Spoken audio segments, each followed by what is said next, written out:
Movies are making billions of dollars once again. Comic books are selling, and 1966 Donruss Marvel trading cards are setting new records. The vibes are on in the collecting market, and tonight we're going to talk about it on the Ungraded Truth podcast.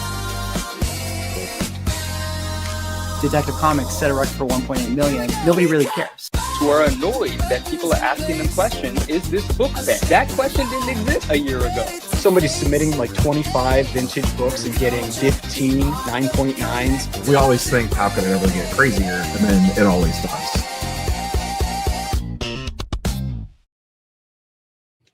Ladies and gentlemen, welcome back to the #1 collectible show in the universe, The Ungraded Truth. I am Swaggle Haas, joined, of course, as always, by my co-host Ryan, Automatic Comics, Manu, the 99 Newsstand, and Rob, Neo Cards and Comics. Gentlemen, good to see you. Rob, especially you, 2 shows in a row coming off of rushing back home to be able to make the screen. That's how much this show means to you. How you doing, buddy? Fresh out of the, well, not fresh. I've been home for about 3 hours. Long day of travel today, and long 4 days in Rosemont, Illinois. Not actually Chicago, but close enough.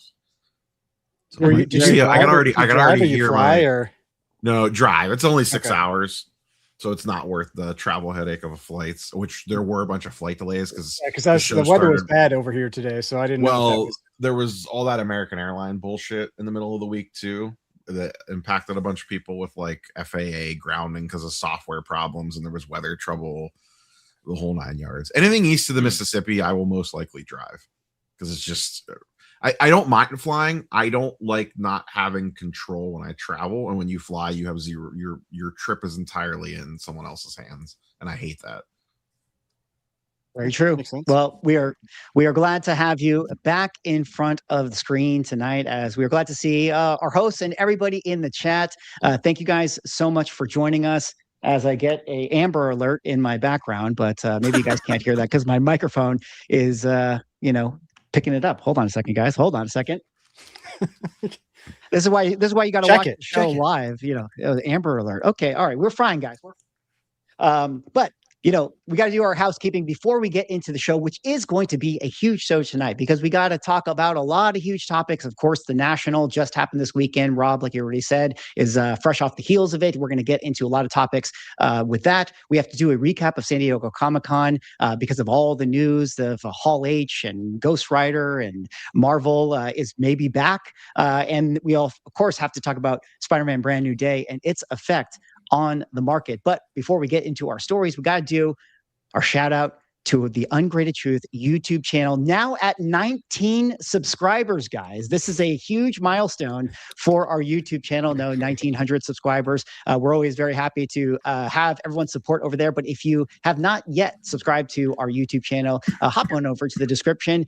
We would definitely appreciate it. And maybe while you're over here, you can click on one of these links and hop on over to our Spotify page as well. If you're somebody who enjoys listening to our show on your favorite RSS feed, you can hop on over to the Spotify link and maybe give it a follow. Give it a 5-star review. We would definitely appreciate it. Of course, the Ungraded Truth is a co-stream on all of our various YouTube channels, Ryan's, Rob's, mine. If you're watching on the various platforms, be sure to head on over to the link in the description and give everyone a follow and a subscribe because they would appreciate it for sure, because they take their time every weekend to break down the hottest stories. We will also have a couple sponsor segments later on in the show. We want to give a shout out to our sponsors tonight, which we actually have 2, Elite Comics 11 and Heritage Auctions. More on them later on.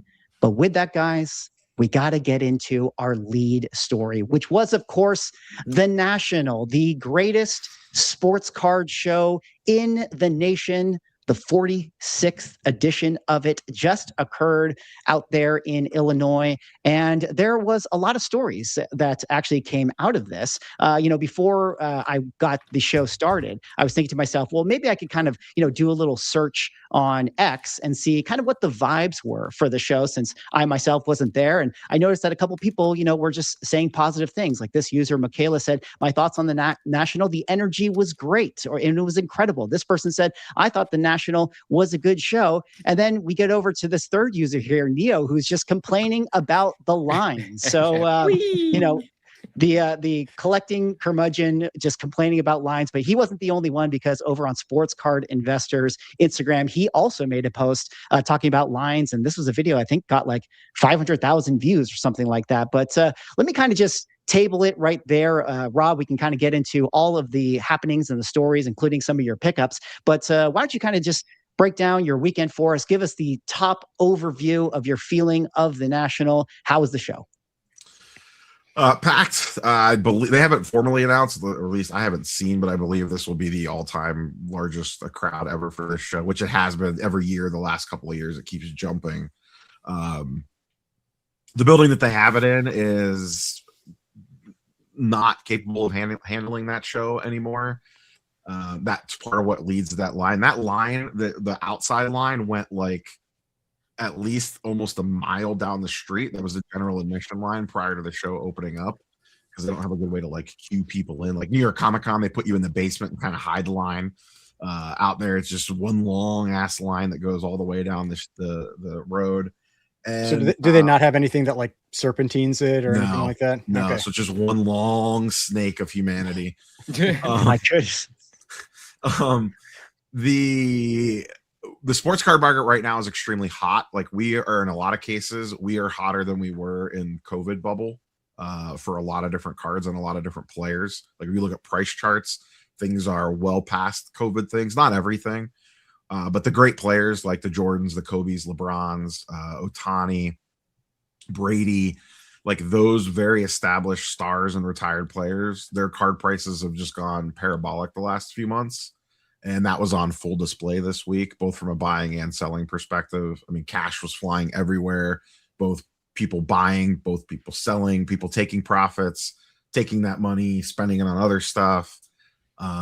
It's the typical show. It's just like I'm sure you probably have a similar experience at San Diego, where you walk past 5 dealer booths and they're like super high on price. Then there's the one dealer that's priced like relatively fairly.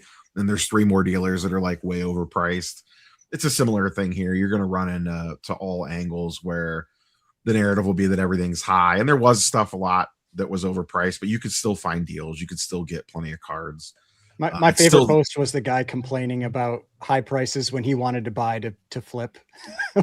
Yeah. I just like, I don't think you're getting any sympathy from people. No, where I start to have issues and where I push back is like when something sells for $1,000 all day long and the dealer has it in their case stickered for $1,500 on like a non-rare item that transacts constantly, and you could probably go on eBay and find 3 for like $1,100 that are sitting on eBay at $1,100 and they have it in their showcase stickered for $15. I'm just kind of like, what are we doing? Like, are you just hoping a dummy walks up or something? Like, because I don't mind a dealer pricing over comp, but I don't want them to be so far over that I don't even want to start a conversation with them, because I feel like we're not even living on the same planet. Like if you want to be 10, 15, 20% over, that's fine. But at least then we have a starting point. I know we've talked about this before with comic book dealers, where it's like they're pricing stuff like we're still in the COVID bubble, and their sticker is so far away from reality that you don't even feel like it's worth your time to talk to them. Because you feel like it makes you come across as the jerk, where it's like, even if you offered 10% over comps, and it's like, but you're offering 50% below what their ask is, you're just like I feel like I'm the bad guy, and I mean, like that's not how it should be. Yeah, I really wish you would. I know you briefly thought about attending the show, Swaggle. I think you could just literally make 15 videos about Comics Could Never, walking up and down every single aisle. Like the amount of money and transactions happening all under one roof, like Comics Could Never. Like the size of that room and just packed wall to wall with dealers and no pomp and circumstance. Or I shouldn't say no pomp and circumstance. There is a little bit of nonsense with like the Whatnot Pavilion, and there are some corporate activations, but nothing like a San Diego or New York Comic Con, where the dealer section of the show is actually kind of small, especially if you just pulled out the comic only dealer section of the show floor. Like imagine walking into New York, imagine walking into the Javits and the whole building is just comic dealers. Like that's I cannot imagine imagine that would never happen. Yeah. Or like I should say not the whole, but like say 80% of the building is comic dealers and then it's 20% corporate booths. Like that's essentially the National. So there's not a comic book equivalent. Like I go to Heroes Con and it's not Heroes Con times 10 would be equivalent to the National. Well, I want to ask about that line aspect as it like pertains to like previous years. Like to me, like just watching from afar, and again, it's social media, so I don't really know, like, you know, if this is just like, you know, content creators just kind of making funny posts and, you know, doing the whole thing. But that was the takeaway that I got from the National was, oh, it was really packed and the lines were really long. Ergo, it was really well attended, you know, compared to like Fanatics Fest, which, you know, maybe our last show, we talked about that, where my just overall social media takeaway was like, oh, look at all the viral moments, look at all the celebrities. Definitely not that this year, or not that for the National. I'd love to hear your, just kind of compare maybe the two, and maybe talk about like, it was attendance up? I mean, you mentioned that we're at COVID prices once again, but like, is that because there's more people that are buying these days, or is there some other explanation? So I'm going to take the first part of that. I'll answer the first part first. I'm smiling because you said exactly. I just recorded like a recap video prior to this, and I talked to people on the show floor, and I said almost the exact same thing. Comparing Fanatics Fest versus the National, I said, if you look at these two shows, and you were like a casual, like maybe you collect a little bit, maybe you don't, maybe you're like, oh, cards are cool, but like I'm not like in the weeds of it, and you just viewed these two shows through the lens of social media, your view of Fanatics Fest is, look at all those crazy celebrity moments that are generated every 10 seconds, and your view of the National is that's just a place with a bunch of long lines. Like like that's the perception, and you literally just proved my case for me, because, you know, you weren't at the show. You follow collectibles fairly closely. You're not like the biggest card guy in the world. So you're like, oh, let me just see what's going on social with these two shows. And you literally fell into exactly what I thought it would be. The thing with the lines are, once they open up and get everybody in, the hack is, if you don't need to be in there right away, just wait like an hour and you can walk right in relatively smoothly. You don't have to wait that. You can avoid it. Now, of course, FOMO takes over and everyone wants to get in there as soon as the doors open. But they did have the most attendance that they ever had. In regards to pricing, a lot of people are having this conversation right now on the sports card content sphere of like, where is this coming from? What's driving the prices up? What's driving all this interest all of a sudden? And the general consensus seems to be that there's just a lot of new people and a lot of new money coming in. And maybe this is I don't know if this is a hot take, but people probably don't want to hear this, but it probably has a lot to do with the way Fanatics has marketed things. People do not generally like Fanatics. Like the hobby, the core collecting community does not like Fanatics and a lot of the stuff that they do, but you cannot deny that what they have done from a marketing perspective and getting new eyes and new cash into the ecosystem of cards. Like, we talk about this all the time. Like, comic books don't really have anything kind of driving that bandwagon. Marvel and DC aren't exactly like out there pumping. It's like what we talked about, I think, on the last show. Like, imagine if Marvel was out there like actively doing everything they possibly could to encourage people to engage in the comic book world. That's what Fanatics is doing with cards. So I think that's where a lot of it's coming from. No one knows. That's an educated guess. I don't know for sure, but the amount of new folks coming in and the amount of new money coming in, like people that are treating this more like art, like an investment, like that is definitely there. And I think that's why you're seeing a run on like the top tier all-time great players of like the 80s, 90s, and 2000s era. Right. Ryan, you got something? I mean, I was just going to say, like, when we say we're seeing COVID prices again, I mean, I realized that was 5 years ago. Like, it was a pretty long time ago. Like, prices can recover from that. But I also heard you say that there's been a pretty much like a almost straight up move for the last few months with a lot of cards. It's just always the same thing. You know, it's like that stuff it tends to not last. You just have to be careful. And especially if you're saying you think it feels like a lot of new money. Like if it's people that are like, oh, this is my chance to make money, and they're gonna, they're pouring in, and then like the instant you have any sign of a crack, like you have people start panicking, like's happening to some extent in Pokemon. Like Pokemon is basically been more or less flat to a little bit down, and there's all these videos out there about, oh, is the market collapsing and all this, and it's just some of those things are built on very, shaky foundations. And so it's always just, it's worthwhile to be cautious. But I mean, the big difference, like you've said time and time again, big difference with cards is the breakers. I think the breakers really are they are the solid foundation at the moment, until for whatever reason that, people stop wanting to gamble, which probably will never happen. So the thing with the breakers though, is they're only the solid foundation of new product coming out the door. They're not the solid foundation of 86 Fleer Jordans. You know what I mean? Well, I guess I would say breakers / mystery pack type products. Yeah, but even the mystery pack, because they do like make those with like existing cards. Like they do. But the mystery pack guys usually chase modern case hits more than they do like LeBron rookies. Okay. Like the breakers, and I'm not saying repack guys definitely buy GOAT players, don't get me wrong, but they prop up more the modern and ultra modern side of the card world than I do the GOAT level players. I think it's more end user / investment card bros that are propping up the all-time greats more than the repackers.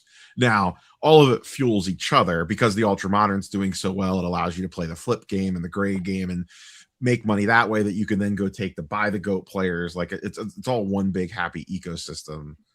But I do think that they are, if you're talking about strictly like propping up sides of the market, I do think that the breakers and the repackers don't fully prop that side of the market up of the GOAT players. And on the, like you said with Pokemon, I actually wish we would see, I would feel more confident about the sports card market if it does what Pokemon's doing right now. Because to your point, like YouTube content creators are going, oh, it's over.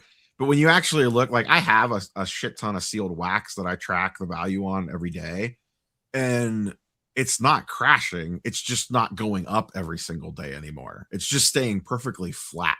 Well, it's like the thing I sent in our chat earlier this week, how Heritage had that Skyridge sealed box that a year ago, that a very similar box sold for like $100,000, and this one sold for $225,000. It's like if you have things that don't sell every day that you can look at and you kind of look at the general trend, those are they're still way up. It's that kind of thing versus when you have people that need things to go up 10, 20, 30% a month, that's when it starts to get a little scary on what you're expecting when you buy this stuff. That's why I'm actually happy to see Pokemon doing what it's doing, because it has flattened, and like Evolving Skies boxes haven't crashed down to $1,000 a box. They've just been sitting at like $2,500 to $2,800 a box for 8 months, maybe not 8 months, like 6 months. But they haven't gone down. They haven't crashed. They're just not going up anymore. They're just plateaued, which I would feel if you told me the sports card market plateaued the rest of this year and didn't actually really pull back, that would make me feel more bullish about the future than if it actually just kept going up and up and up every day. Yeah. Because if the prices flatten and there's still enough interest there to maintain, and the quote unquote panic sellers, there's still enough buyers there to gobble that up to keep the prices from like truly crashing, that to me feels healthy.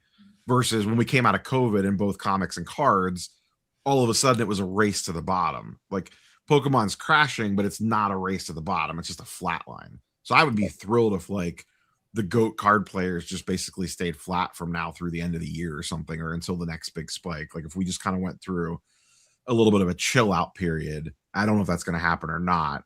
If this was just like a run up to the national and now things are going to calm down a little bit, or do we see a reset or what? And, obviously the outside world can impact this tomorrow if something batshit crazy happens. Well, I mean, that's one of the funny things I think too about the recent Pokemon stuff is that people have been screaming for new products to be going at MSRP and all that for years. And all of a sudden they are. And now people are panicking about it, and then they won't buy it. They're like, I don't want to buy it. It might go down. It's like everybody always does the wrong thing. It's like they always do the opposite of what they should do. Well, it gets into, things that you've kind of hammered on about before, Ryan, where like, let's face it, like the people that are complaining were probably the people that were just trying to flip things anyways. And now they can, now that they can get things for MSRP, like they're not interested anymore. Kind of like what you already said, before, which was this video from this guy who from the thumbnail you guys can see, it says it's so hard to buy at the National with these delusional sticker prices.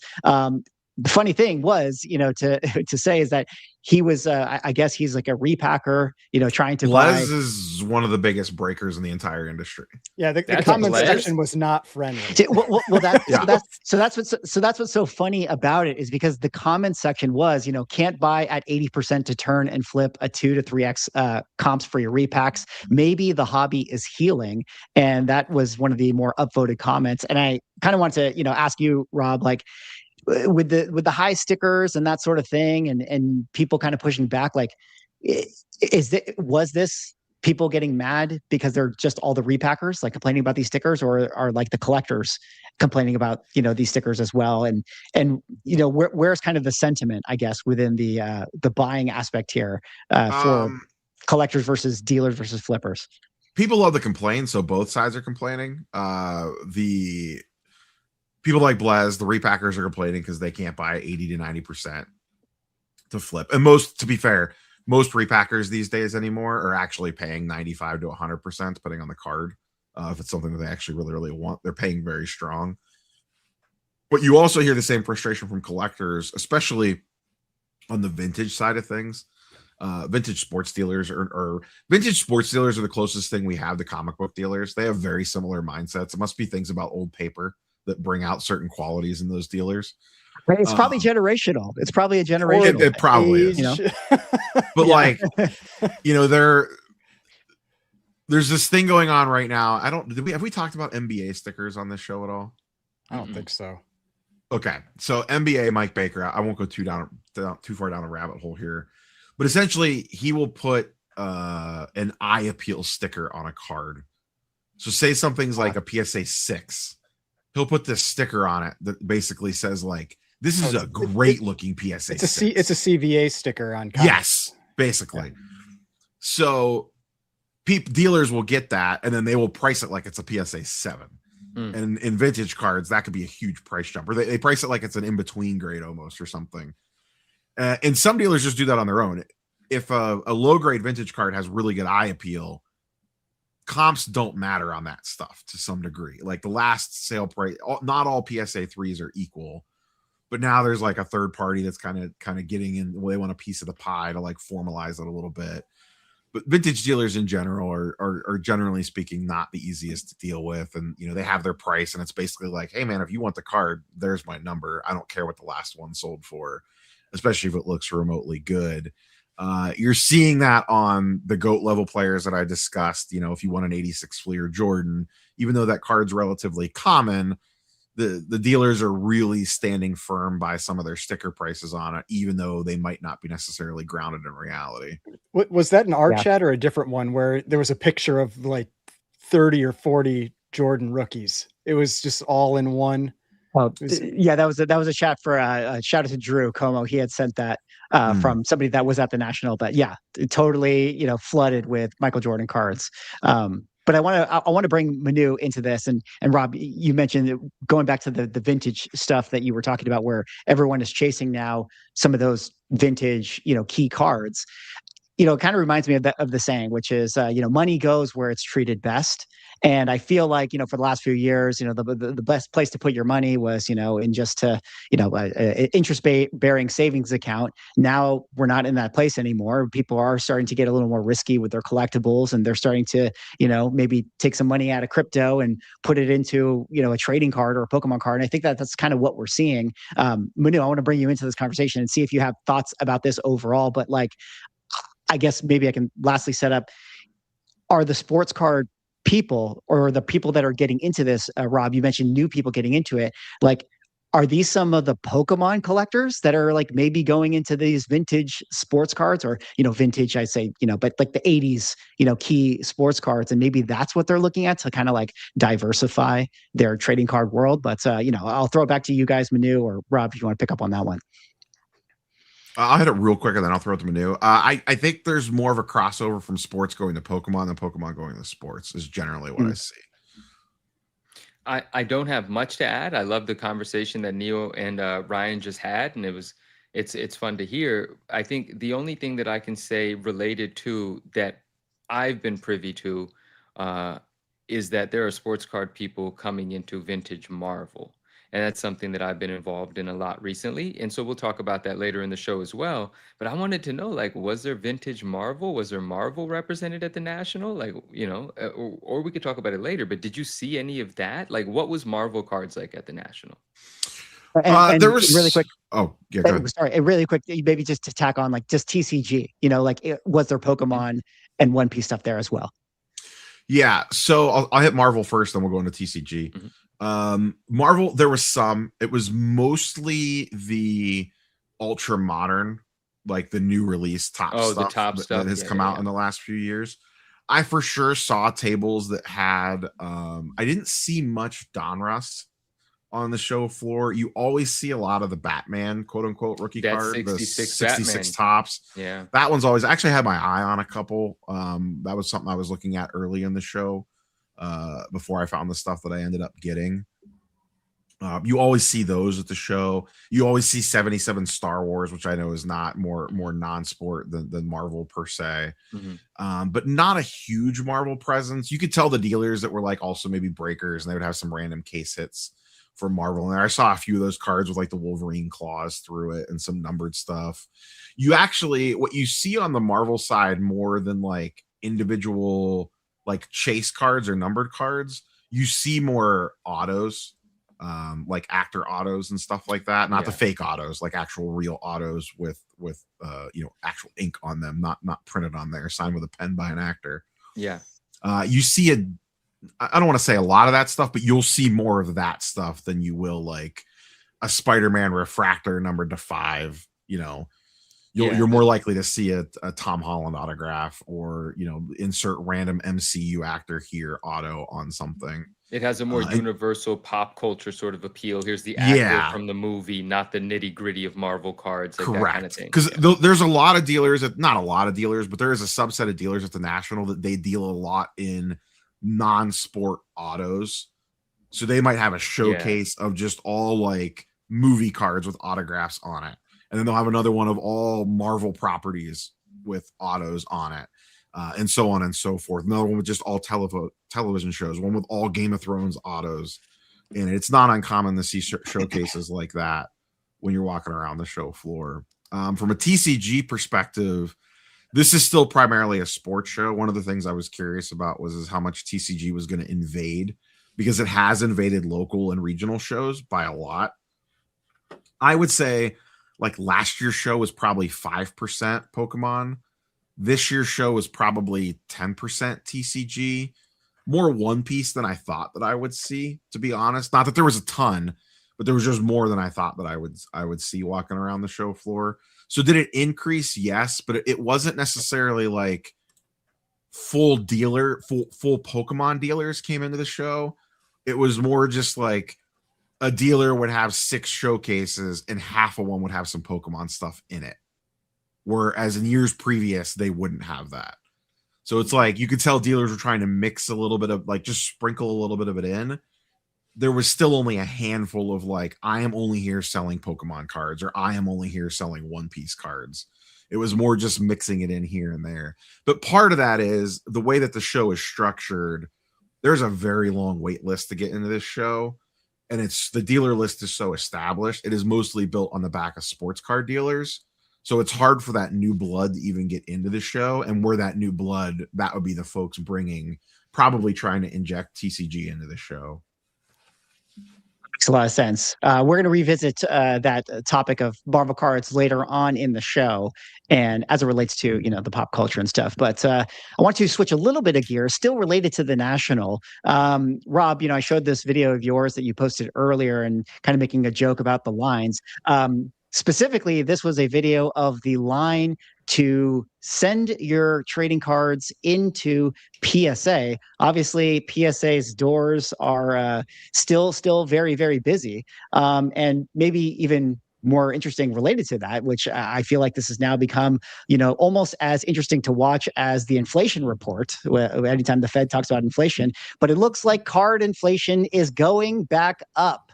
The PSA backlog tracker is going the wrong way, as you put it. Rob, maybe you can kind of talk a little bit about this. And, I feel like we addressed this on a previous show where we were saying, even if they shut down that value tier, I mean, if you have a card that's still worth sending in and you want to pay a premium and you want to get your money out of it, I mean, you're still going to do that. And based on that line that we just saw and this bar that's going up, I don't know. PSA maybe not going to get back on track as early as they thought. What do you guys think about this? So, Rob, does PSA do on-site grading, or is it all just like dropping off to ship off to one of their facilities? So PSA, Beckett, and CGC did on-site grading. SGC only did take-home, and Tag was not in the building. Okay. That video that I posted of the line, that was on the first day. So PSA had $230 for end-of-show grading. That sold out within the first couple of hours on Wednesday. And people were thinking that price was too expensive and that nobody would use it. And of course, that obviously didn't happen. Yeah. It was $400, I think, minimum to get it done end of day. And then the other thing that quickly happened beyond selling out is that they were quickly not getting stuff done in time.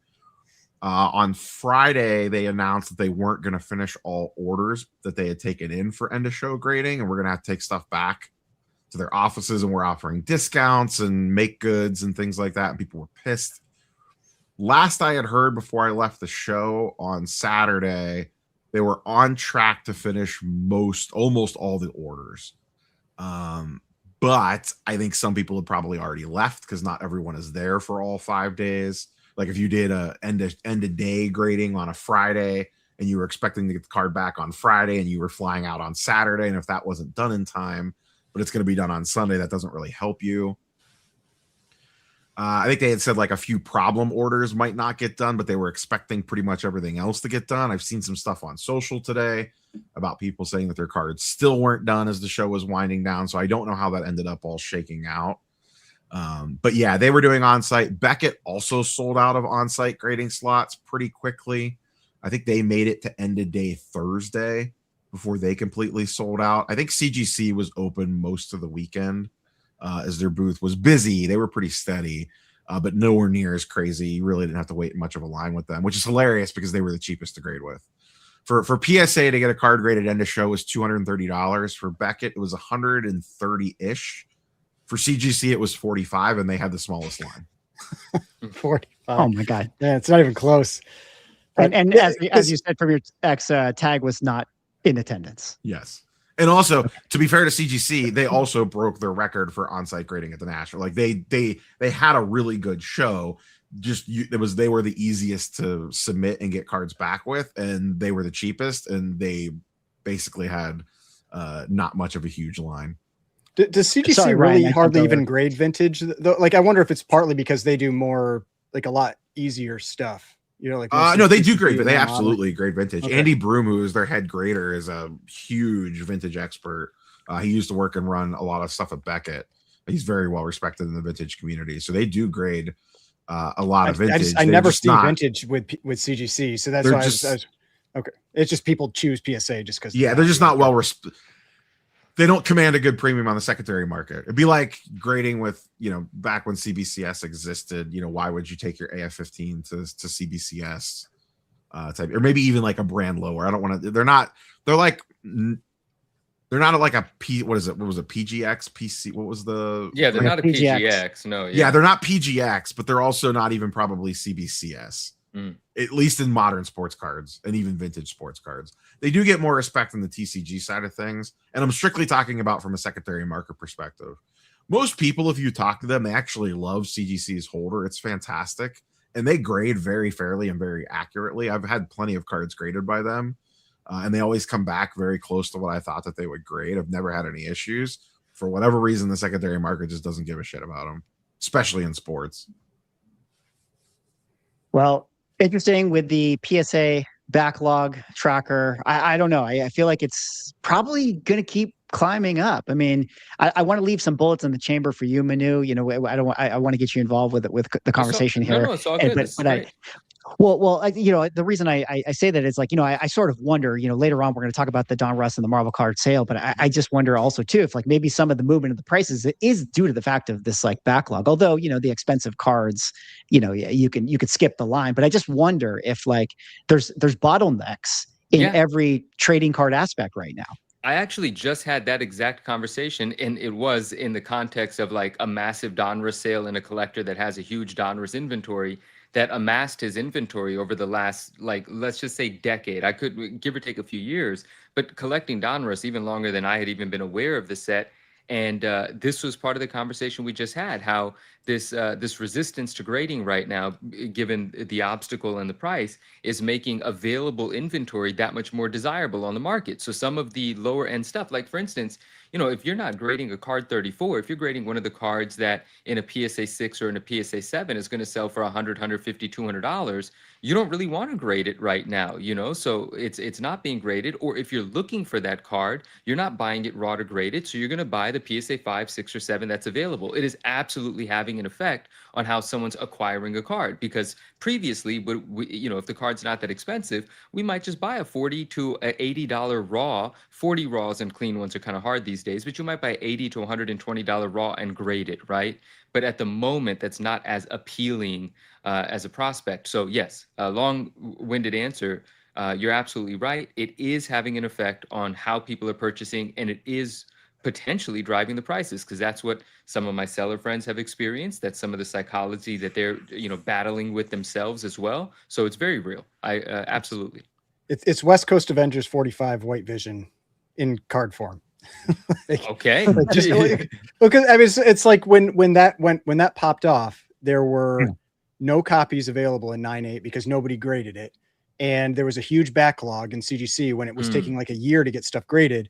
And so the prices went crazy. And then by the time they all started coming back 6, 8, 12 months later, the prices just collapsed when the market got flooded with them. It's the same thing that you can be concerned about for any of these, where there's a big delay in being able to with the price of something jumping and the actual inventory becoming available. No, absolutely right. And like I said, like in regards to the collector that I was speaking to and a few others like him, you know, if you've got the inventory on hand and right now that market is spiking and people have an obstacle in grading, you're in a great place to just sell your stuff, you know? And so, but that cautionary tale of how many cards are in the queue that are going to end up graded and on the population report on the other side of this, or how many cards are being held back at the moment that when, you know, grading is open for lower tiers get submitted, you have to be very cautious of that. You have to be aware that that population report is going to change. So spend your money wisely, you know, for sure.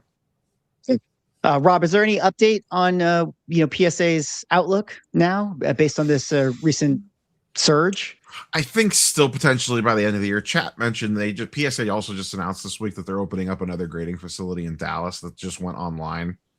It's actually in the same building as Beckett, so that's going to add some additional capacity. So I don't think we really know yet, even though this was a little bit of a backslide. I think that they'll still be opening up lower tiers of service this year.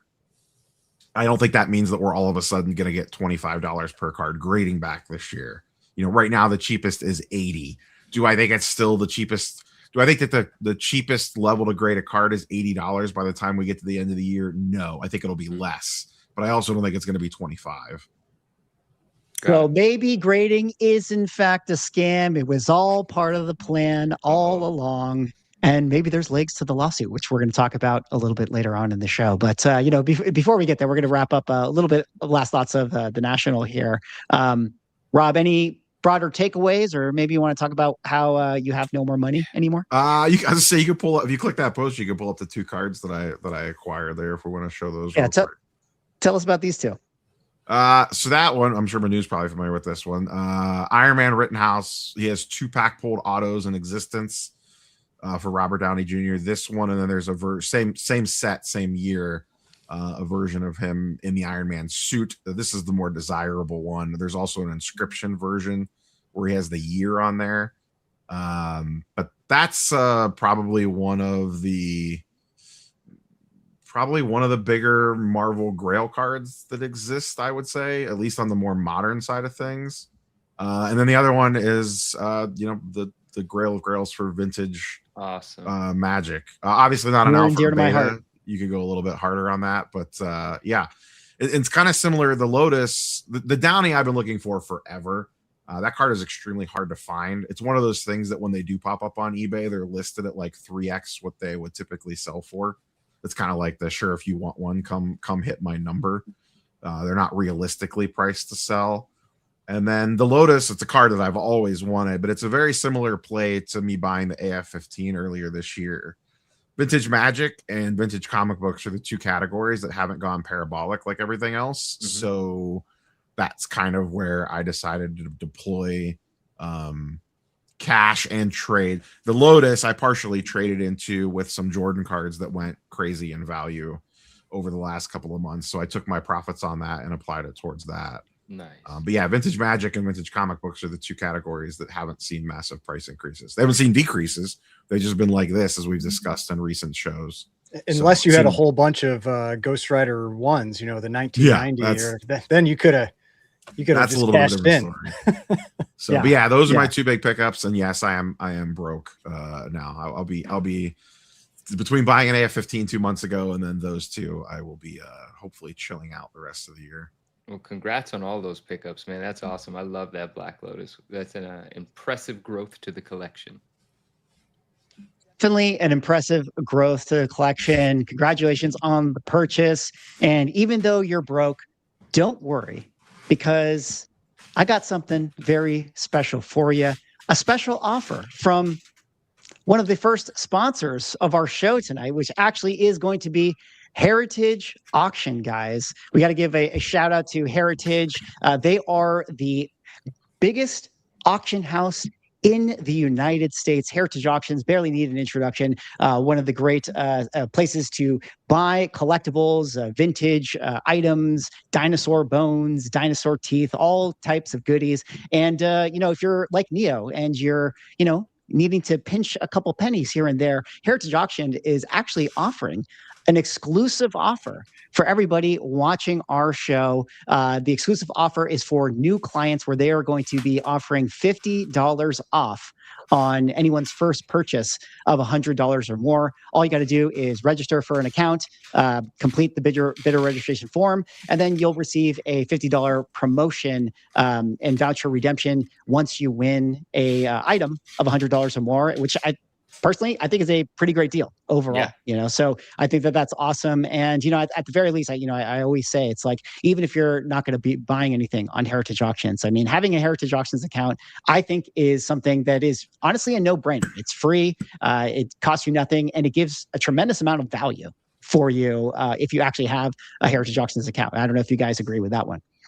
I mean, we know that a lot of comic collectors like to do things frugally, and so one way that you can use it is for pricing. Like once you have an account that you can sign into, all of their historical sales information is there that you can search for. I use that all the time for art that I'm looking at, because that is absolutely, if you're at all interested in comic art or original art, that kind of thing, it is a great resource for looking at historical prices. A lot of art has sold there from a lot of different artists, and so you can get a very good representative idea of what things might be selling for. So yeah, having access to that pricing information, and it doesn't cost you anything, unlike other pricing services, then hey, it doesn't hurt, and you get $50.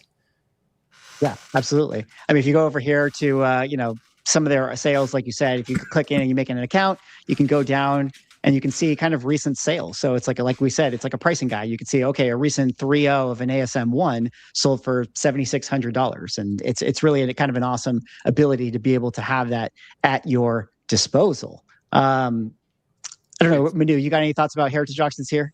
Yeah, it's a no-brainer. You having an account for, there's multiple benefits. Like from my personal perspective, just piggybacking off of what you guys said, taking a look at price history for stuff is super fun. Like all this activity that's happened in art, there are pieces that friends of mine and I, like for instance, you know, we'll ask ourselves, did this piece exist? Did this piece ever sell? And you'll see, like, you know, 10 years ago it sold for 30K, and it's like, oh my gosh, you know, if this thing came to market today, it'd be 500,000. You know, you get to have these sort of like these fun discussions about how fast this market has moved, and you get to see that historical data, and you can only see it if you log in. Like, you can search any item and see that it had previously sold or when it's coming up, but you have to sign in to see the price, and signing in is free. So just for that information alone, because knowledge is power, knowledge could also be profit, it's very much worth doing. But then also, like, some of the things, and yeah, I mean, some of the things that I've sold for the greatest profits,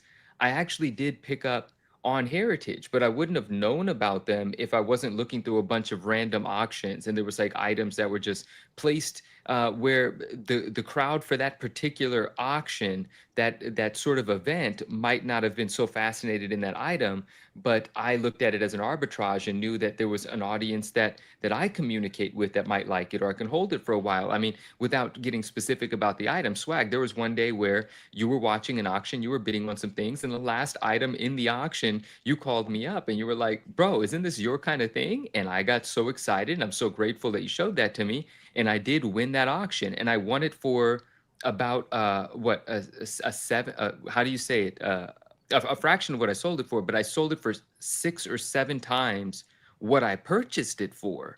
And I couldn't believe it. But that opportunity wouldn't have existed if you weren't on Heritage looking, if I didn't already have a Heritage account set up, or and if I wasn't able to, you know, bid and pay with the payment information and stuff like that there. So I've had some great purchases on Heritage. Then I've picked up some things that are just like very much PC, that are super, you know, I can't sell yet because I just recently bought them and they're very expensive and I have to wait a long time for them to appreciate, but I enjoy having them. But they came to market on Heritage. And there are things that I can't afford, but I still enjoy looking at. But the price history stuff is good fun.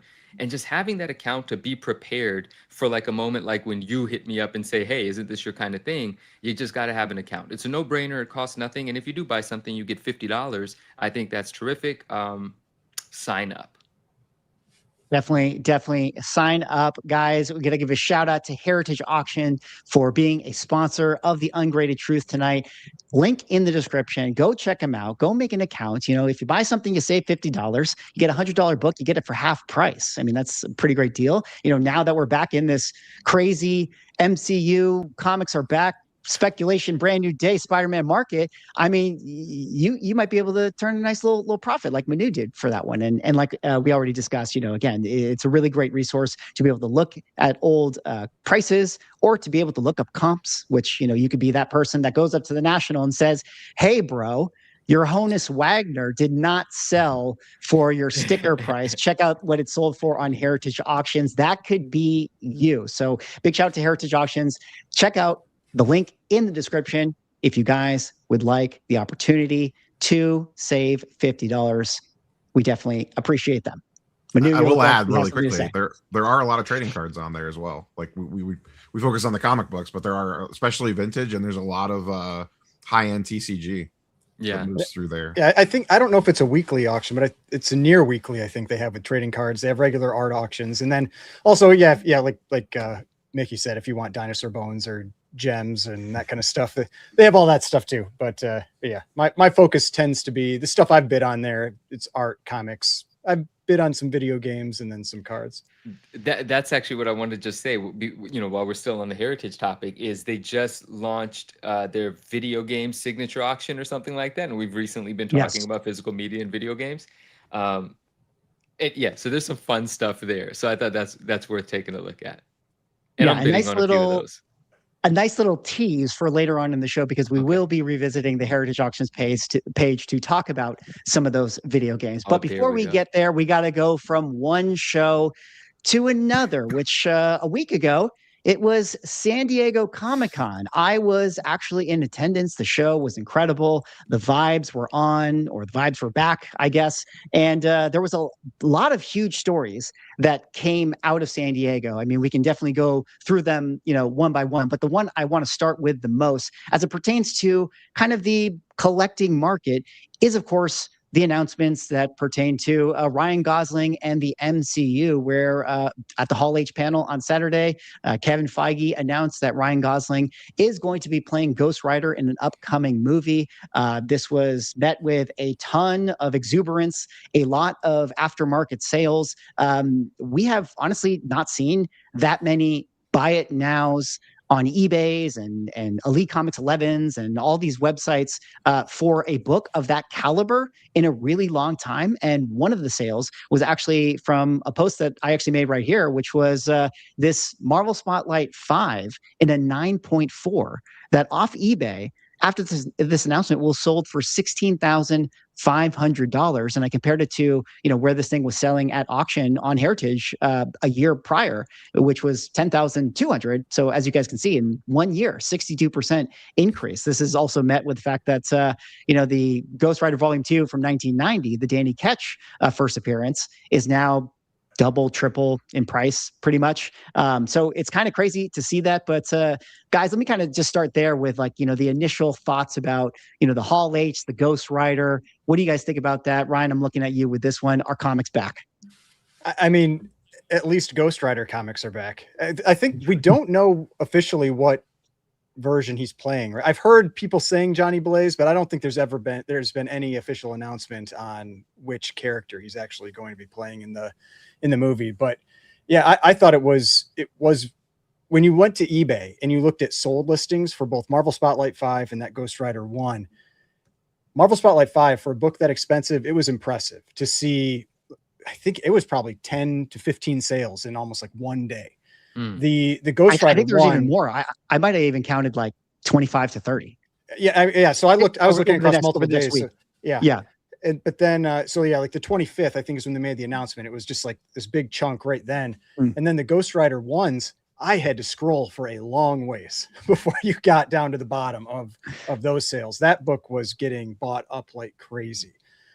So yeah, it's always fun when you have some excitement back in the hobby, when instead of people just kind of blowing off whatever announcements happen. And so I'm looking forward to that, but really they need to perform at the theater. It's got to be good properties, because we know what happens when the stuff just isn't all that good, and that just you lose a lot of interest. And we haven't had a lot of great movies from Marvel for a while. So yeah, it'll be interesting to see how this all plays out. I think we all have very high expectations for Doomsday, which is tough. When you have high expectations for something, it can be really tough to meet them. But I think we're all hoping that it's going to turn out well. I mean, I know we're going to get into it later, but I loved Spider-Man. So that was a nice start for this year for Marvel, even though it's Sony. Yeah. I get it. It's Marvel. I mean, that movie is definitely going to make $1 billion. We're going to talk about that in a second. But Manu, it's already made $1 billion, didn't it? I saw something somewhere of that sort. Yeah. No, it's literally going to be the highest grossing movie probably ever. I think it's going to beat Avengers Endgame. It already beat Avengers Endgame in this weekend, the first weekend opening. So it's pretty wild. But relating it back to this, Manu, you've been saying, on a bunch of previous episodes that you were like, comics can totally get back. They can totally have a resurgence. Even though we make the joke of comics could never, you're the one person that has been not cynical about it, thinking that it's possible. I believe. I think that the Ghost Rider thing is like really a kind of a crazy testament. I mean, I know it's FOMO and all this stuff, but I don't know, Marvel Spotlight 5, a book that price, we haven't seen that in a long time. You said it too. Yeah. You're like, we haven't seen this kind of motion in a long time. I just think it's cool. And I believe, yeah, man, there's always, there are the rules, right? Sometimes you could break them, but if something's spiking, then maybe wait for the pullback, right? Maybe the pullback puts it higher than it was prior, but you get it for a little less than in the heat of the enthusiasm. But at the same time, I do talk to a lot of people that are like, hey, it's fine if it ends up a little cheaper later. They kind of just want to strike while the iron's hot because it's exciting for them. It's fun for them. And then when we talk about that secondary book, like the less expensive one, the one that went from, you know, $150 to $350, to a lot of people, that's just a fun purchase. You know, they're not even necessarily looking at it like an investment. Is their 350 going to turn into 550 and then they're going to flip it? It's just got their attention and they're like, dude, I've always been meaning to get this book and now it's front of mind. And they're like, I'm going to grab it. It's cool. It's dope. Some people are going for the newsstand, like you mentioned, so on and so forth, right? So it's just that excitement again. It's that fervor. Now, should you be cautious? Of course, but you should always be cautious, right? But I think there's just people more willing to have a little bit of fun. I think the excitement in the other collectible markets is also creating a bit of confidence and a bit of a willingness to participate more than in years past. It all affects it. All of collecting right now has a different energy in it. And why wouldn't some of that trickle into comic books? I believe it has. I believe it will continue to. Is it going to move as fast as TCG? But obviously, I don't think so. But is it going to move? I do think so. And I'm really excited about getting to a place where it is, and this is what I'm hoping for, not just the headlines moving, you know, very specific titles, and then we start seeing those sales. I kind of, listen, the pandemic was the pandemic, and there was all kinds of anomaly events, and there was all kinds of excitement, all kinds of reasons why people were comfortable to just spend hundreds of dollars on nostalgia and stuff. But I hope something similar to that happens, right? Where it's not just the key books, it's not just the books that are being talked about for a specific reason, but I haven't yet seen people just getting back to buying what they think is cool and passionately sharing that on a small scale, yes, but not on that scale that it was during the pandemic, where it didn't matter what it was. If you thought it was cool, there was an audience of thousands of people that thought your post was cool as well. They haven't shown back up yet. I'm waiting for that. I think it can happen. I hope that happens. Wow. That's a really good point. You know, during the pandemic, you know, I could make a video that would be like, hey, here's like 5 cool specky sleeper books that I think are just really cool, you know, and people would love it. They'd love to watch that stuff. If I made that now, you'd be met with like so much cynicism, right? Like it'd be like, what are you doing? You know, all this type of thing. But if we ever get to a point where someone like me can make that video, or Ryan, you can make that video, or I don't know, Rob, in sports cards, they probably still. We're just gonna have to randomly try it, like just like make those and see what the reaction is. Maybe I have to try it. You know, 5 underrated Ghost Rider comics. You know, what would be the reaction to that? Midnight Suns. If we get back to that, then dude, we're on. There were things that were going up in value because they were fucking cool, not because of like a specific significance or you know, something motivating the action. It was just like, oh shit, I remember this cover, and instead of it being a $99 9.8 like it is right now, it was a $375 9.8 just because it was fucking cool. I hope that happens. You know, like stuff like that, like Web of Spider-Man #1, the Charles Vest cover, an amazing cover. If you like Black Suit Spider-Man, you should own that, right? And it's so affordable right now. It's a third of the price that it was during the pandemic. I want to see it go back to the pandemic prices. Yeah. Speaking of something kind of cool, shout out to Key Collector, but maybe we can do a little bit of that kind of speculation market right now, because I didn't know this, but Key Collector, in the wake of this Ghost Rider Volume 2 stuff, made a post that said, hey, the Marvel Age 87 actually predates that 1990 Ghost Rider with Danny Ketch. And this has a 5-page preview of that character. And I had to hop on over to eBay, and all of a sudden I'm like, oh my God, like this book is getting picked up and slept on. I don't know if there's a newsstand for this thing, but wait. So let's have the interesting conversation, because now we're allowed to talk about, you know, spec books that are cool again. This is awesome. Like, is Marvel Age the one that also had the Darkhawk? The Darkhawk preview? Okay. Right. And Marvel Age 90 is anyway. So let's have that conversation. Like, what do you guys think about the Marvel Ages, or these types of like preview appearances? Like, do you want to go out on the limb and say this is the one that you should get? Like, this is the cooler first appearance to own? Like, what do you guys think about this stuff? I'm going to just have a second on this. I didn't know the key significance of that book, but this is perfect. You're so great at segues and tying things in, because during the pandemic, this is one of my favorite books to buy and sell because it was so cool. That cover is undeniably awesome. I didn't know the key significance, and there is a newsstand, and it's incredibly difficult to get that book in a 9.8 newsstand. And for a long time, there's been a 9.8 newsstand on eBay. I forgot if it's $1,800 or $1,700 or $2,800. Whatever it is, it's there, it's scarce, and no one for the past year has seen a reason to buy it. Did that book sell? Is the 9.8 newsstand still available? Is that going to move now as a combination of factors? But I love that there's attention now on that cover. Again, I didn't know the key significance, but the undeniability of how awesome that cover is the reason why it was selling during the pandemic, because it was great looking and it was tough to grade. And those two elements were enough for collectors to get excited. And so I love that there's attention back on that book. I didn't even know that was happening. I have a ton of them, not 9.8 candidates, but I have them because I used to buy them aggressively. So that's cool. So what I'm hearing is that this was all just a ploy to get you to flip your books for more money. Let's go. I'm listing them all. Let's do it. Dang. Oh man, damn. Now I wish I went a little harder on attaining a 9.8 newsstand, but they're just so expensive when they pop up. What do you think about that, Ryan, in terms of the first appearance controversies of like these preview books versus like, say, Ghost Rider Volume 2, number 1? I mean, I didn't even know about that book. So to me, I generally go towards the one that is more well known. So I would go more towards the Ghost Rider 1, but that's my take on it. But if you had it, if you had a bunch of them already, I mean, hell, like you're doing fine. Now, would I rush out and buy it? I don't know. Probably not. But yeah, if you've already got one, or if you can go and find one digging through some like back issue boxes, like that might be the place to look.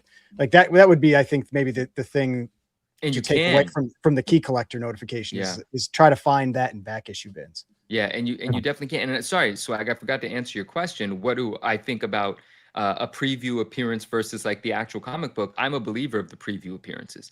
That's why I like things like Malibu Sun 13 for Spawn, or Malibu Sun number 8 for Evil Ernie, or any of the other books that has a spread in the middle that talks about a character. If it happened before the release, I like it. It's part of the reason why we like the ash cans that we recently talked about for Absolute Batman. It's not cover A of issue 1, but it is the cover of cover A. It is the first time you're seeing the character. Are we blind? Are we ignoring the fact that it is literally the first time?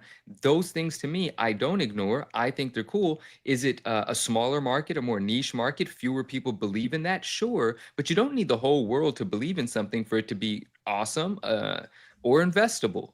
I am a believer of like preview first appearances. They don't have to be more expensive than the one that's commercially more recognizable, but that doesn't mean they don't have significance or value. They oftentimes do become valuable, and they are worth having or pursuing, regardless of what your motivation might be. Well, and I feel like that's where you live a lot of the time, is that you're in an area where you're looking for things that maybe the average person isn't going to recognize. And then you try to find that so that you can get it at that, discounted price, but then knowing the market and being able to move it at a higher price and what that actual market is. And so that's what I'm saying. Like if you can find it, like digging through bins and that kind of thing, like that could be a way to go. Yes. But yeah. Well, and there was a comment in the chat about the Absolute Batman ash can. And the only difference I feel with that one is that and I think we talked about this in that last show, was that it has the cover from cover A, which is a different, that's the recognizable image for Absolute Batman, which is a big difference to me for that one. It's also to put a double point on that, Ryan. Like it's that book is popular in and of itself. This is still chasing the tail of a movie hype thing, versus like Absolute Batman is popular. Mm-hmm. I did search on eBay, and there is 198 newsstand currently listed at $23.50. This would be the book that I'm going to actually add this to my watch list right here. If this thing sells, like if it actually comes out that, hey guys, Ryan Gosling is actually playing Danny Ketch, and then we see a sale out of this, that would be really cool to see. I would love to see. And just a reminder to people, if you are buying since that's a My Comic Shop list, Go right over there. Go to My Comic Shop and you will save some money because they increase the price when it's on eBay. And someone in the text, someone in the chat actually said that. Who was it? It was anyway. Okay. Shout out to whoever said. Oh, right here. Brett Green says Marvel Age 87 newsstand 98 white pages 1975 or best offer on MCS on My Comic Shop. There you go. So not only is it 10% cheaper or whatever, you can also make an offer there. Go get aggressive. See if this guy sells it to you. I mean, if you want it, it's not mine. You know, yeah. I had to quickly go over to GPA. You're like, see if this guy sells. I was going to say his one sold. Yeah. I had to quickly go over to GPA and see if a 9.8 newsstand has ever sold. I guess one hasn't. Manu, like, I mean, dude, that might be the only 9.8 newsstand. I've never been able to grade a newsstand of that book, so I've never seen one other than that one from my memory. Maybe I saw one during the. I was just gonna say, how many 9.8s are even on the pop report? There can't actually be that many for this for multiple reasons. One, it's not the most commercially recognizable book, so it's not graded that often. So the 9.8 population. You can just click on the link to CGC. So no, go open up the 9.8 and then go down to the. Just click on the cert number. Yeah, click on the cert number. I have number. at least 10 newsstands over on the right-hand side of this book that. sitting not too far from me. And they're not 9.8 candidates. You know, they're the highest grade copies I was able to find, but they are not 9.8s. It's very difficult. Well, let's talk about this. So there's 8 9.8s. Now, granted, this is a book that probably has not been sent in that much, right? Like we just said, it doesn't have the commercial recognizability. This is West Coast Avengers 45. But hold on. But here's the thing. That might be the only 9.8 newsstand, bro. Yeah, but that's what I'm saying. Do you think they even break it out on the census? They don't break it out for this. They don't break it out. Okay. They don't, but there can't. I mean, an all black cover like that is not the easiest 9.8 in the world to begin with. It's not a stretch to say that that's the only one. At the very most, there might be 2, but I don't remember there being one. I just remember how difficult it was. I was able to sell good-looking copies raw for a decent amount of money just because people couldn't find 9.8s of them. And so that's a sick book. Now, during the pandemic, I'll tell you right now, during the pandemic, on his other monitor. During the pandemic, somebody right now after our show is going to buy this. No. I want a grade one, but during the pandemic, I could have sold this for $2,500 in a blink of an eye. Blink of an eye. It wouldn't. But that's the pandemic. It's different. So I would be very curious to see. I think it makes sense for someone to go make $1,000 offer and get a counter and see how low they can get it for. No one's going to sell this book to you for $500-600. This is going to be more than double the price of the 9.8 direct because it's exponentially more difficult to get, and so that should factor into the price. But I think at $1,000, it's a no-brainer, and you can enjoy having it. It's awesome, but how close to $2,000 does it sell for? I don't know. I don't want to inspire anyone to spend their money. It's risky still, but what an awesome book. Okay, let's play a little game. All right, let's say that Ryan Gosling is announced. Oh, he's Danny Ketch. Would you rather have this book right here, or I guess an equivalent Marvel Spotlight 5 would be maybe a 7.0, I guess is maybe where the prices are right now? Which one would you rather have? Well, like if he's announced as Danny Ketch, though, like the Marvel Spotlight 5 becomes maybe, I don't know. You wonder, like, would it still hold on? It probably would. It's because it's still like the book for Ghost Rider. And let's be honest, we're going to get Nick Cage like resurfacing in like a, Secret Wars or something like that. And they're going to fight side by side. Like that's totally going to happen, right? That could happen. That would be pretty sweet. If he at least has like a little cameo in there. I'm all for that. They got to be setting that up. But yeah, I don't know. Pretty cool. Pretty fun. That's awesome, bro. To go back into spec mode, guys. Like maybe spec mode is absolutely back.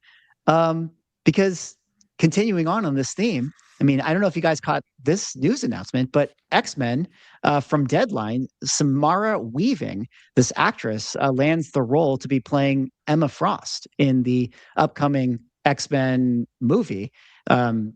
This actress has been in a bunch of different, movies and things like that. So kind of crazy that we're getting an official casting. And similarly to the point of our conversation of comic books being back, I mean, I did go over to eBay and X-Men 129. I mean, granted, this is a book that always sells. It's always popular. But after this announcement, it got a spike in terms of like buy it now's people grabbing it, including this 9.8, which was a slash price, ended up selling for $1,550. But that $1,550 number is, above the 90-day, above the 12-month, above the 2025 average.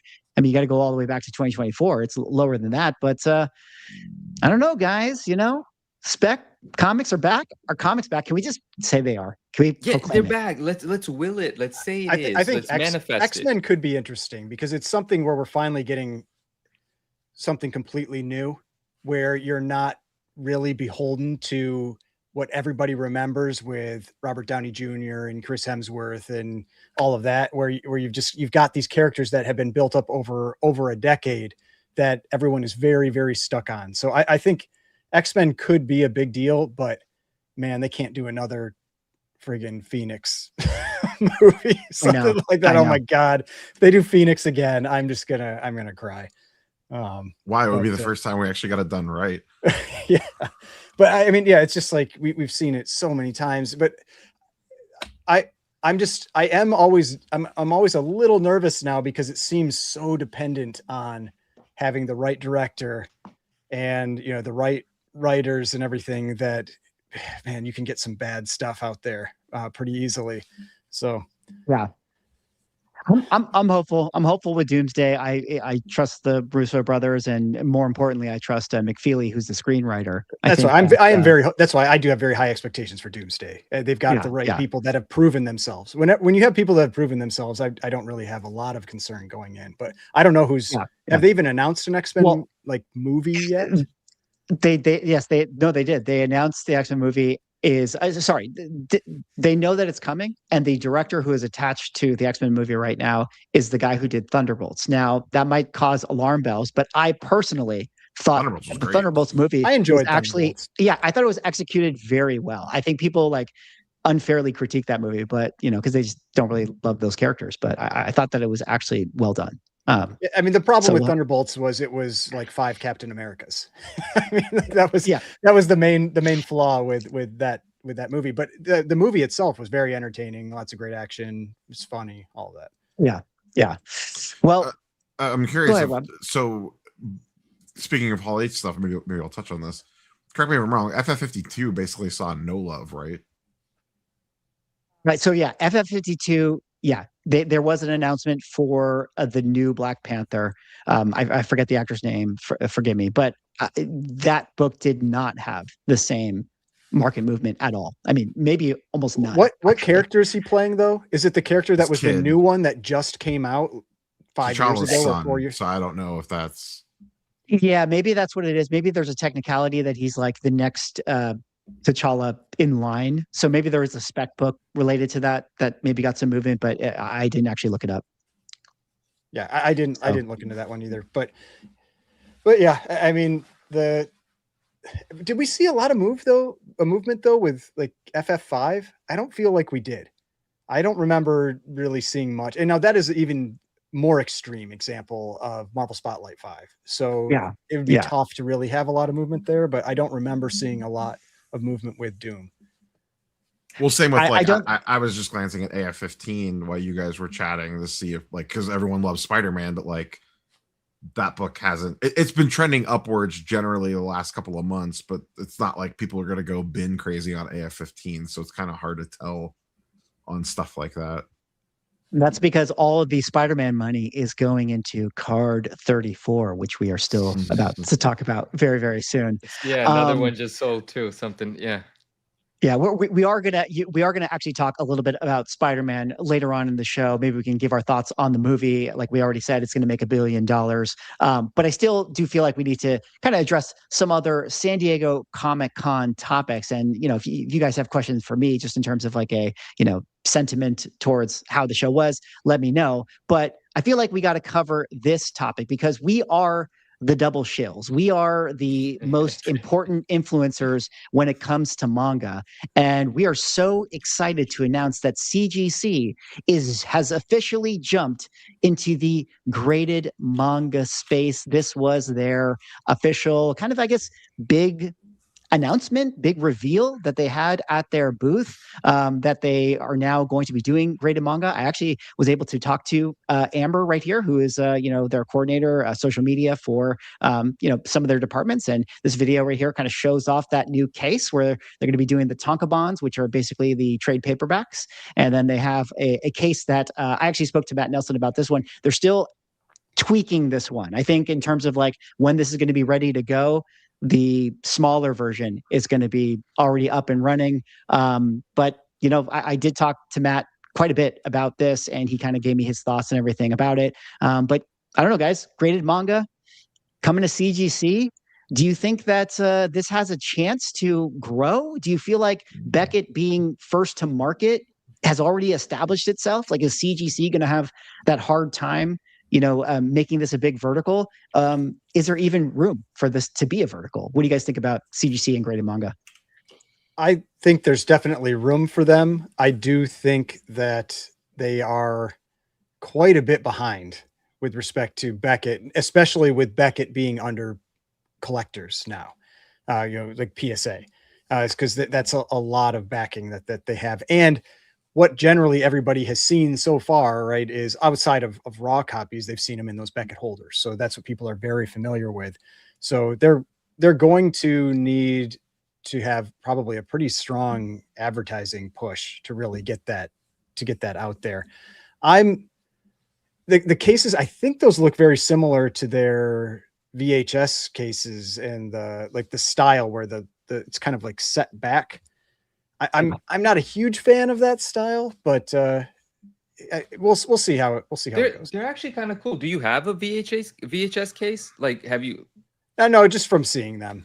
I've only had 2 so far now, but like, I kind of dig them, bro. They're like, but you can't. There's no bag for it, you know, because the bag on that little inset, you know, how do you bag it properly? So there's no smooth covering for it, but they're decent. They're pretty cool. Can you grab it? Let's do a little show and tell for anyone who's actually watching here. Sure. And just to put a point of emphasis, the Beckett manga slabs are a full rectangle, right? Like they just house the entire thing. Yeah. This has that little lip at the top where the label exactly right goes. So that's where the label is, and you know, it's inset like that, like Ryan was describing. So you kind of grab it like this, and this has a VHS in it, but manga is heavy as well. See, I said manga even though I'm talking about more than one of them. But it's got a nice solid feel. There's only one area where the case ends up looking, this is just being critical, ends up looking a little rinky dink. Only one area. It feels good. I don't have complaints. Could it be more secure? Sure. The inner well, though, is really snug to the item, holds it beautifully, and not bad. The only part I don't like is where it seals. It gets that jagged, sort of cheap, rough, plasticky thing. Like, I think where something has to snap off during the molding process of how the plastic's manufactured. I'm not sure. But when you, that's probably not showing up too clear. But that's the only part that looks cheap, but it's a very small thing. It's maybe an inch long, but all in all, it feels good. I like it. But that Becca manga slab, which I've never held, looks really nice anytime I've seen it. So, you know, there will be a battle of the slabs, but I don't mind the sort of way that it's shaped. But yeah, in terms of putting it in a bag, there is no bag that fits it like a glove, because you will have this sort of slanted area here where you have to do something with the excess material. But I got no problems with the case if this is what they're going with manga. Rob, what do you think about CGC coming into manga here? And I guess maybe you can talk on it from like a grading company trying to establish itself in a space where another grading company seemingly has that first to market advantage. How do you feel their chances are?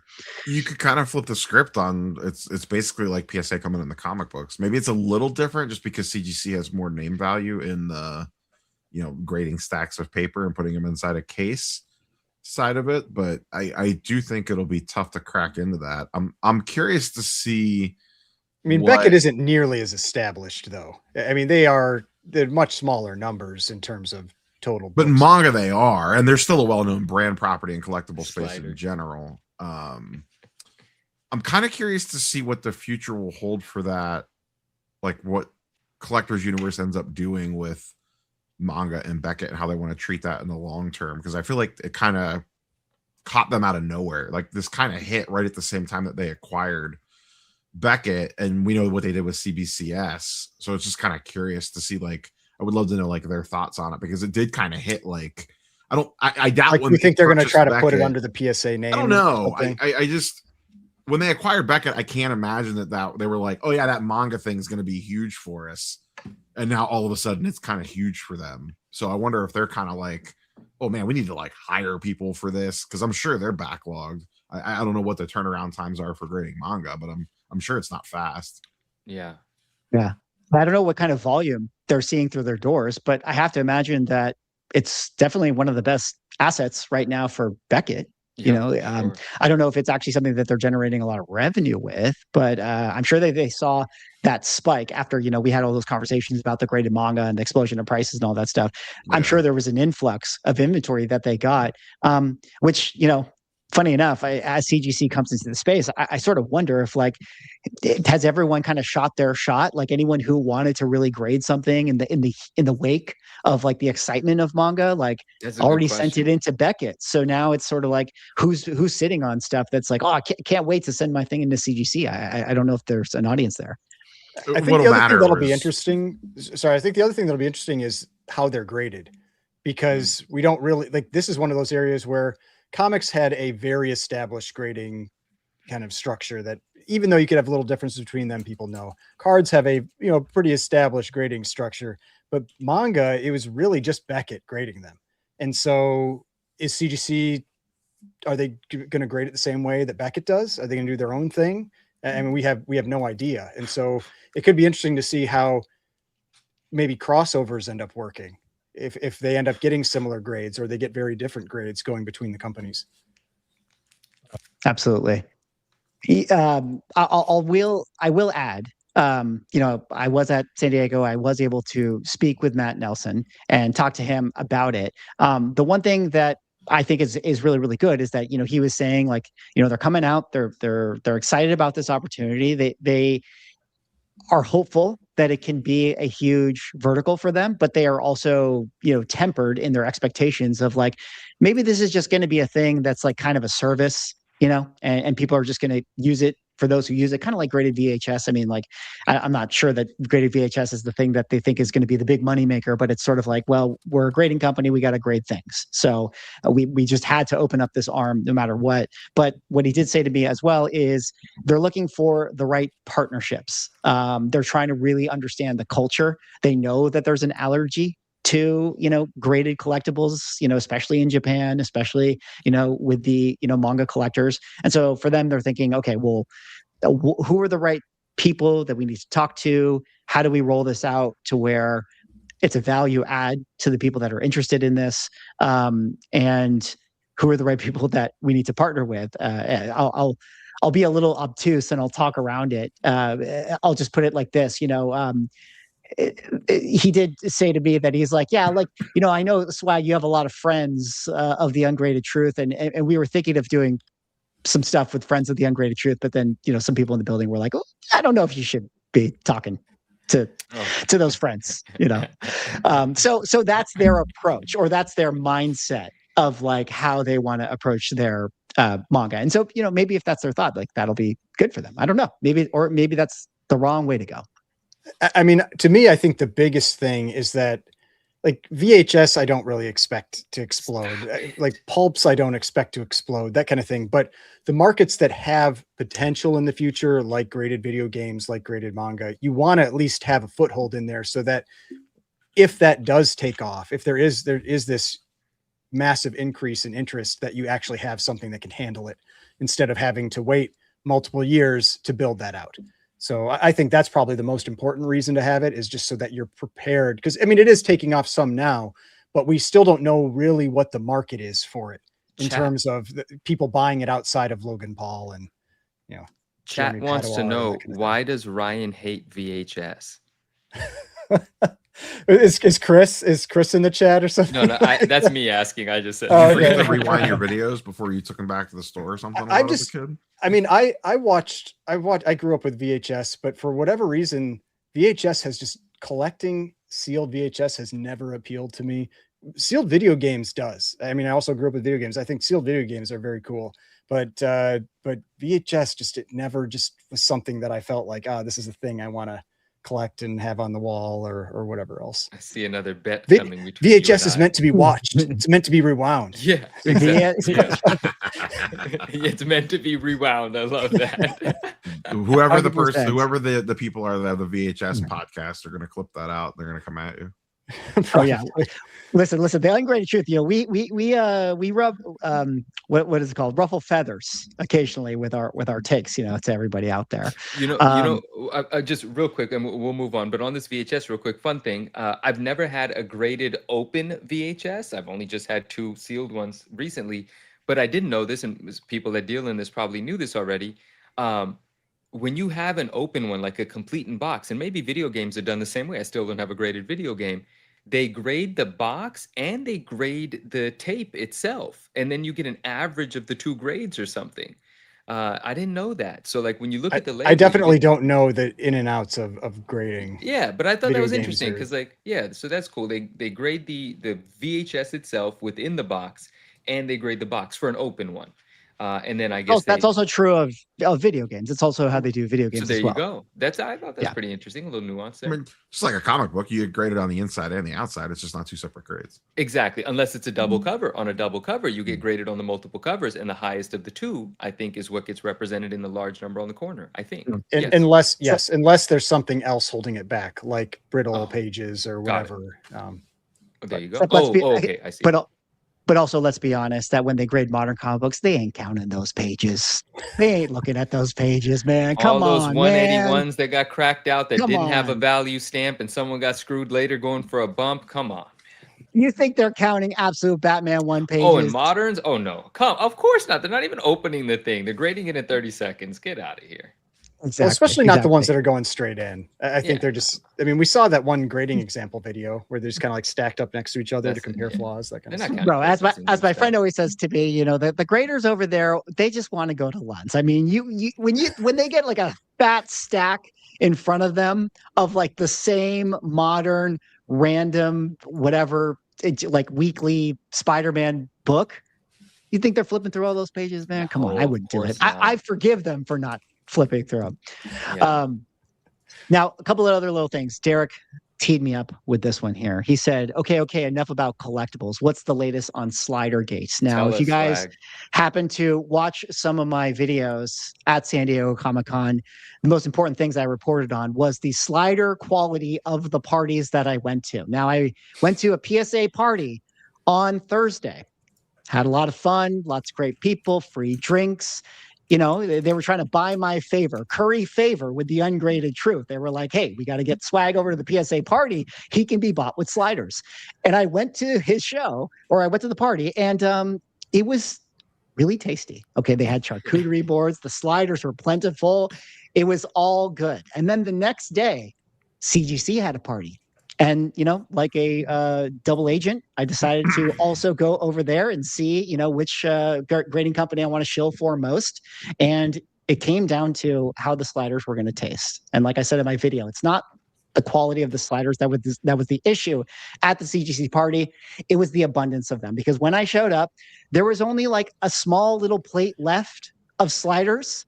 And I was like one person in line of many. And so I was like, well, I can't be an asshole. I can only take 2. Like if I take 3, that would be really, really rude. But everybody knows the slider rules. You got to eat 3. Like who can be satisfied eating 2 sliders?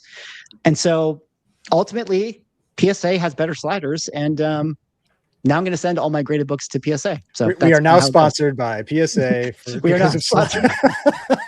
So what happens? Do you think like the CGC's having meetings with New York Comic Con a couple months away, like trying to step their game up?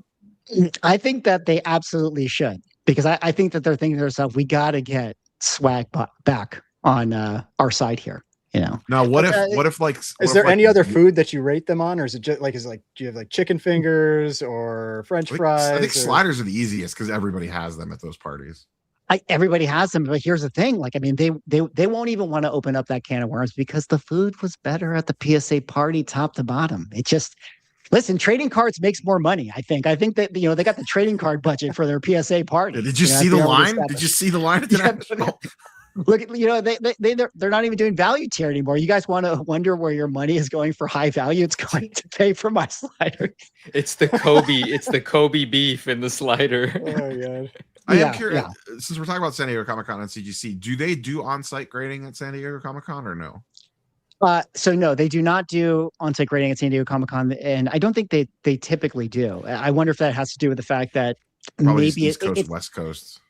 Yeah, I think maybe it's equipment. Yeah, because they do it at Heroes Con, so it's not like, and it's probably also space. It's probably hard to get space. Yeah. Yeah. And something that was very cool about CGC, which I think was different this year, was, they had their regular booth, which was, set up for people to do submissions and that sort of thing. But then they had a booth that actually Sean and Matt were working out of. And it was just like a council booth where you could just come up to them and ask questions. And people were just, showing them their books. And Matt was essentially giving people free grading, telling them what it was, which I thought was actually really, really cool. And did you take them all your 9.8s and ask why they're not 9.9s? That I essentially did something similar, because after I complained to Matt about his sliders, he was able to redeem himself after he counseled me on the newest, hottest collectible, guys. Arcade Flyers are officially getting quadruple graded shill by CGC. I tried to warn you guys. I tried to tell you that this could be the next new collectible. Obviously, this is going to be a bigger vertical than manga. But at San Diego, I approached Matt and I said, Matt, I got something I want to talk to you about. And I introduced him to Arcade Flyers and explained to him the significance of this Donkey Kong thing. And I just wanted to know, is this something that you guys could grade? Because I had called customer service. How thick are those? How many pages are those? They're not a page. It's literally think of it like a poster. Yeah. A poster. Oh, okay. All right. Yeah, it's just front and back. It's a little stiffer than a poster, but I asked him about this, and I told him what it was, and I spoke to the customer service, and they were like, no, we don't really know, because I don't think we really did it, but they do lobby cards, so I figured it would be the same thing. But either way, he looked at it, and he's like, oh, this is really cool. This is a magazine size. We could totally fit that in a magazine holder. So he's like, submit it to the booth. Put a note on it that it's something that they have to look at specifically, and we'll take a look, and we probably would be able to grade it. So did you submit them? Oh, I submitted them. Oh, yeah. 72 of them. 72 of them. Now, 1,000 copies. Now, but here's the thing. I don't think that they're actually going to grade them. I think they're just going to label it AU, because it's just authentic is essentially what they're going to be able to say with it, which is pretty cool though, and hopefully a note identifying the significance of it, right? Yeah, absolutely. I think that they're very cool. And you guys, I'm being tongue-in-cheek about this, but have I awoken a sleeping giant? Because when I go to eBay, I now look at the prices for these things, and look at this, all of a $750 ask.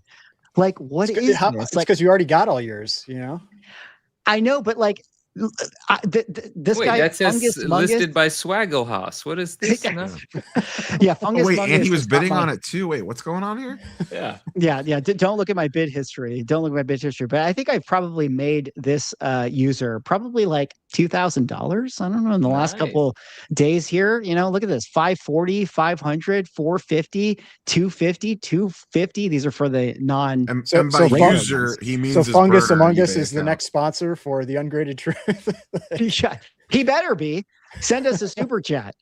Okay, guys. In all seriousness, can we see all your eBay logins when you go to save logins and see if that name matches up with any of them? Okay. We can absolutely not see my eBay logins, because I don't want you guys to know how much Arcade Flyer I have been moving out there. No, in all seriousness, thank you guys for letting me have the platform. I had to go on my little thing. Listen, dude, that's awesome. I would not pay $500 for an Arcade Flyer. I have no idea how many of them exist in the world. It could be thousands or millions of copies. I have no clue. So be careful if you're actually think that what I'm talking about is cool. Be careful. That's all I got to say about that. I can't wait to see them come back encapsulated, and I want to see what they write on the label. And then they're going to be up on the eBay page. That's right. Yeah. Fungus Molungus, remember. Yeah, absolutely. Well, I'll tell you what, if you're not interested in getting Arcade Flyers, if you're somebody who's out there interested in picking up, comic books, well, we got to give another shout out to one of our other sponsors of the show right now, which is, of course, Elite Comics 11. Guys, if you don't know about Elite Comics 11, they're the #1 community-powered comic sales page on social media. We've talked about Elite before. They're such a great site. They have incredible books that they offer up every single day. They're friends of the channel here at The Ungraded Truth. And we just got to say that, you got to make sure that you hop on over to the link in the description and follow Elite Comics 11. They're always having live streams. They're always listing comic books. And later on this year, November 7th through 8th, they're going to be having the Elite Comics 11 Expo in Los Angeles. I'm going to be there. Manu's going to be there. Rob and Ryan are also going to be there. Maybe we're bringing them, we're dragging them, we're getting them there some way, somehow. But the Ungraded Truth will be in attendance. If you guys are in the Southern California area, be sure, or hell, you don't even have to be in the Southern California area. You could be all the way across the world. If you would like to hang out with Manu and I and talk more about arcade flyers and comic books and all these topics, be sure to head on over to Elite Comics 11, pick up your tickets. They got some VIP tickets that you can pick up. They do, they're going to have a trade night that I will definitely be in attendance at the trade night as well. If you get a VIP ticket, you get access to that. So that's going to be a lot of fun. And the show overall is going to be a ton of fun. But guys, what do you think about Elite Comics 11? Ryan, Rob, can we get you out to Southern California? Come on. No promises, but they do always have a live show whenever we are streaming, it seems. So we wouldn't even be offended if you jumped over to go watch their live show right now. But no, I mean, we've mentioned a number of times before. I think most of us, if not all of us, have purchased from Elite Comics 11 before. I've bought quite a few things from them, including, stuff ranging from a few $100 to multiple tens of thousands. And like I've said before, I've seen books sell on there. As I've seen Superman 1 sell. I saw there was a 9/8 TMNT 1 first print that sold. Like, there's all kinds of items. You've got comics, you've got cards, you've got original art, everything. So I've mentioned it a number of times before, just like with Heritage, same thing here. If you're hunting for something, you should be watching and following as many different platforms as possible. And you would be crazy to not include Elite Comics 11 as one of those platforms, because I've found some incredibly rare Golden Age stuff on there. And you also have modern books. You have Absolute Batman 1s that are selling there almost daily. Mm-hmm. So there's a huge range that are selling there and are available. And you've got the live streams, which are completely separate from what you're seeing on the screen right there, where it's basically like going to a booth at a Comic-Con, and they're putting up book after book after book, and you can make offers, or you can buy them outright, all that kind of thing. So, and there's huge ranges in prices with the different dealers. And so, like I said, it'd be crazy to not follow them if you are out there hunting for anything. I mean, yeah, like look at this, like Detective Comics 29. My goodness, 55K. Would I love to have that book? Yeah, make an absolutely. Offer right now, Swag. We can maybe make an offer live, but I do have a couple questions for you guys. It's always kind of fun to kind of peruse what they got, and there's some interesting things up here, because I did actually notice that there was a few people that had listed their Marvel Spotlight 5s. We see an 8.5 here. A lot of Ghost Rider on there, and a lot of Punisher on there too. Yeah, absolutely. I mean, it feels like it's that time, for people to kind of, maybe put up their book, but maybe it's also a good time to pick it up because there's, a bunch of copies out here. So, definitely, slide over to Elite Comics 11 and make an offer. I did want to ask about a certain book right up here. Oh, yes. We were talking about CBCS, but kind of a rare sighting for a CBCS case. Any love for CBCS these days, guys? And if you want to pick up, that Ghost Rider Volume 2, I mean, is there any vintage, member berries nostalgia for the CBCS case these days? I mean, if I was going to buy a CBCS case book, I'd buy one with that label. I was not a huge fan of the newest label, so that was actually my preferred label from CBCS. So I guess like that would be my takeaway. Like, yeah, if you're going to buy a CBCS, that's the label I like from theirs. Yeah, and then check this out, guys. We saw that they actually had an Absolute Batman ash can. The 9.2 a JSA 9.2, $850. I think it sold almost instantly. Because I remember seeing that pop up. I'm pretty sure it sold almost immediately, because I probably would have been interested in it. I didn't pull the CGC scan of this, but I did zoom into the photos here. I think there's front and back. And listen, what I'm saying is worth nothing. You have to look closer, but it looked very nice. Like, I'm not sure why it's a 9.2, but again, I didn't pull up the CGC scan. I didn't pull up the cert numbers, but I love this father-son vintage cards and comics claimed via DM, which again implies that perhaps, doesn't always mean, but it implies that an offer was made.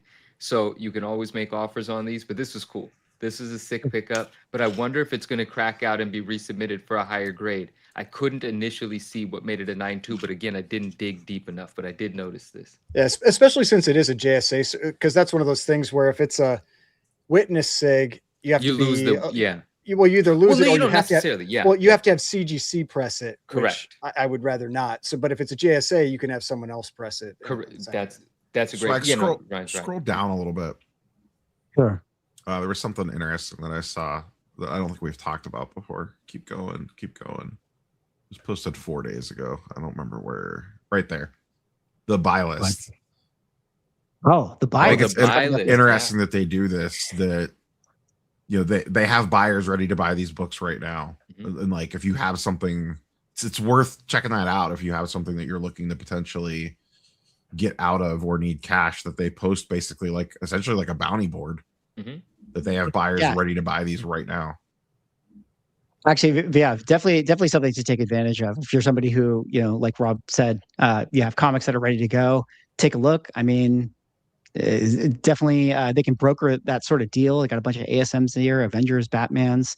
So definitely another perk of Elite Comics 11, which, again, guys, shout out to Elite. If you are a fan of the ungraded truth here, you want to support our show, you got to support our sponsors like Elite Comics 11. I mean, it's going to help you out. Like, help us help you.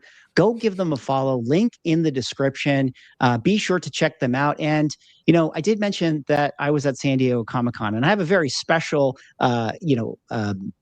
plus that I'm going to give to anybody who decides to go follow Elite Comics 11. But at San Diego Comic-Con, I had an original art panel with none other than Brett Bean himself, the creator of Dork.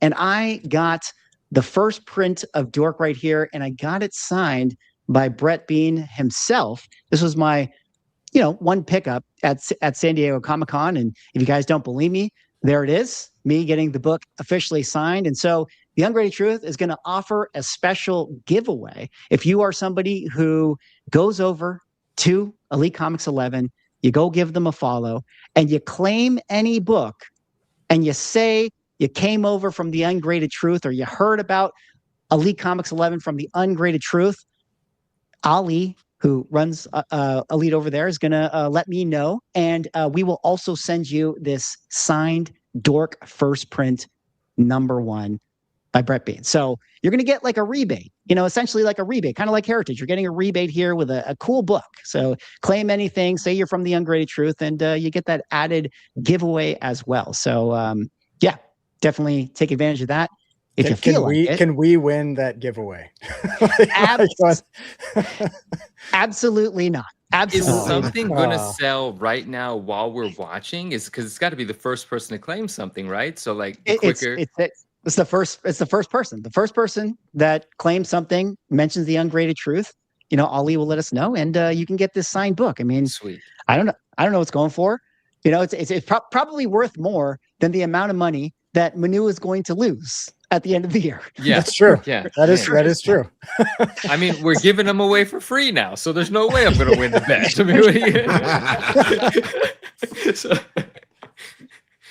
Oh my goodness, that's really cool though, Swag. Yeah. So thank you to Elite Comics 11 for being another sponsor of the Ungraded Truth.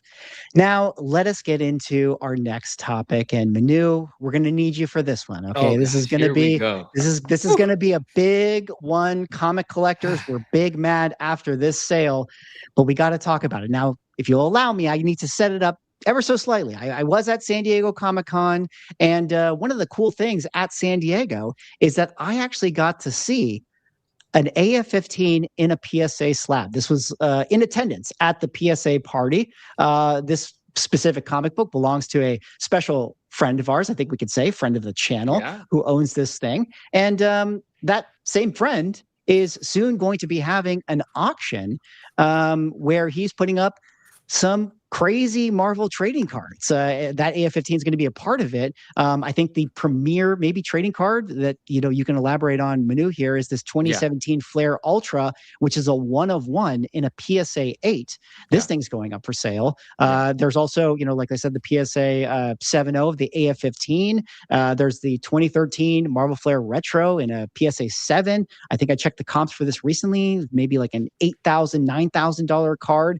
But a lot of these Marvel trading cards going up for sale very soon, obviously them related to Spider-Man. And being that we had this recent 1966 Donruss Card 34 PSA 8 sale that went for $25,000. Obviously, this post coming out of Manu's Instagram right here.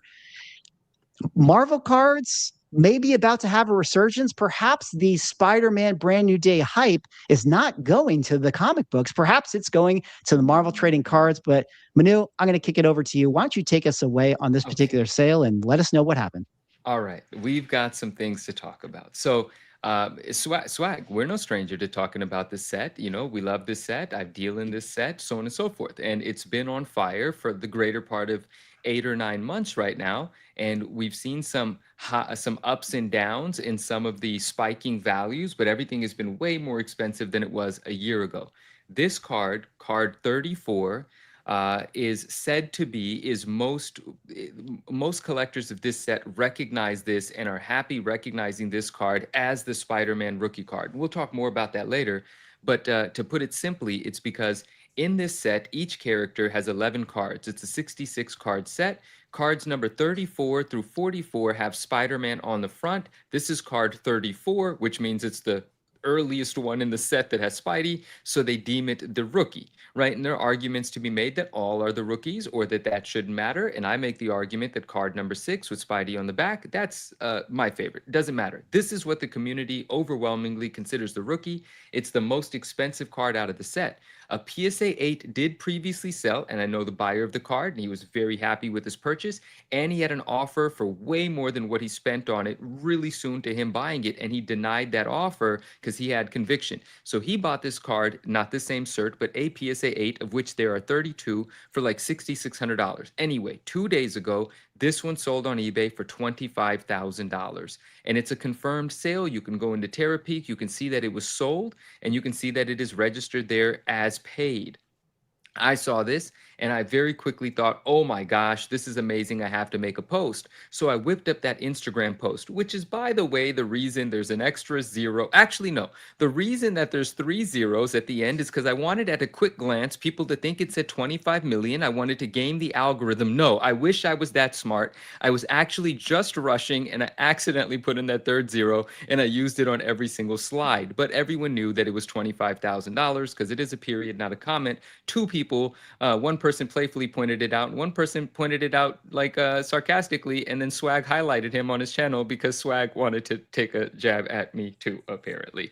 Anyway, he was all big mad about it. We're letting you cook here, and we're talking about this. We're going to get into the big mad part later on. The big mad part is coming because there's big mad that you know about, that we know about, that the public knows about, and there's big mad that I've been dealing with behind the scenes, and it's freaking hilarious, right? So in any case, card sells 25K. Last time it sold 6.6K, right? 32 of them are 8s. One of them is an 8.5. There's also a handful of 9s. I don't remember the number now, 7, 8, or 9 9s, and there's only 2 10s. Here's another interesting tidbit about this. One collector who's been collecting this set for decades and has been grading for a very long time owns majority of the cards over 8. So he owns some of the 9s and he owns both of the 10s, and he has yet to release the 10s. Come on, man. This is the time to bring that damn 10 out. There's certain people think it's going to sell for $1 million. Certain people think $250,000. I don't care. I don't even want to guess. It's going to sell for over $100,000 for sure. $250,000 doesn't sound crazy. $1 million is just going to be fun to watch. It doesn't matter. I just want to see it happen. It's going to be fun. Now, people had a lot to say. Most people are enthusiastic. They love it. The post did extremely well. It got shared all over the place. People were pumped. But there are people that were just screaming manipulation. They were screaming, you know, money laundering, whatever, right? But like, where's the evidence? You know, bring the proof of this, because a number of things are taking place right now in this heated 66 Donruss market. There's no question. There are people that have motivations to have higher values. There's people that have motivations to publicize the higher values. I myself sell 66 Donruss. I sell this card. I sell complete sets. Anyone on my Instagram page knows I've sold 4 sets in the last 3 months, and they're all very expensive relative to how much they were a year ago. I sell this card. I grade this card. I have an interest in this. But that doesn't mean that things aren't actually taking place. Now, here's a bit before I get into the big mad, and before we sort of talk about some of the criticisms, I want to shed some light on things that people aren't aware of. And I know people hate when I don't get into specifics. So some specifics I have gotten permission. This is crazy, because that same day that $25,000 eBay sale happened, that's not the only PSA 8 of that card that sold for $25,000 that day. One sold privately. And the seller, who he actually told me I could talk about it. I think he's watching the show with us. His eBay account is Card Hustle 215. I'm going to verify that. And that's also his Instagram page. Now, he's big in this set. He and I have done business before. I'm pretty sure he's picked up a card or two from me. So, and that deal went well, and I appreciate him for it. But yes, I do believe his name is Card Hustle 215, and he sold privately one of those for $25K. And so when he saw my post, he said, "Where did you get this information from? I sold it privately." I said, "This was an eBay sale." He goes, "What?" And I showed him that. And so we kind of celebrated that. So that's wild. But I'm not going to talk about who bought that card. But still related to the same seller, who, again, is not your average seller. He is very, very into this set, and he deals in it. He was strategically placed to take advantage of this moment, and he deserves to. But, and I sent you a link on this swag, so however you want to pull it up, you can.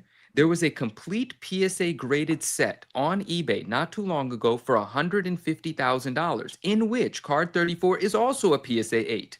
Not either of the two that I'm talking about right now. But he had this set up for $150,000.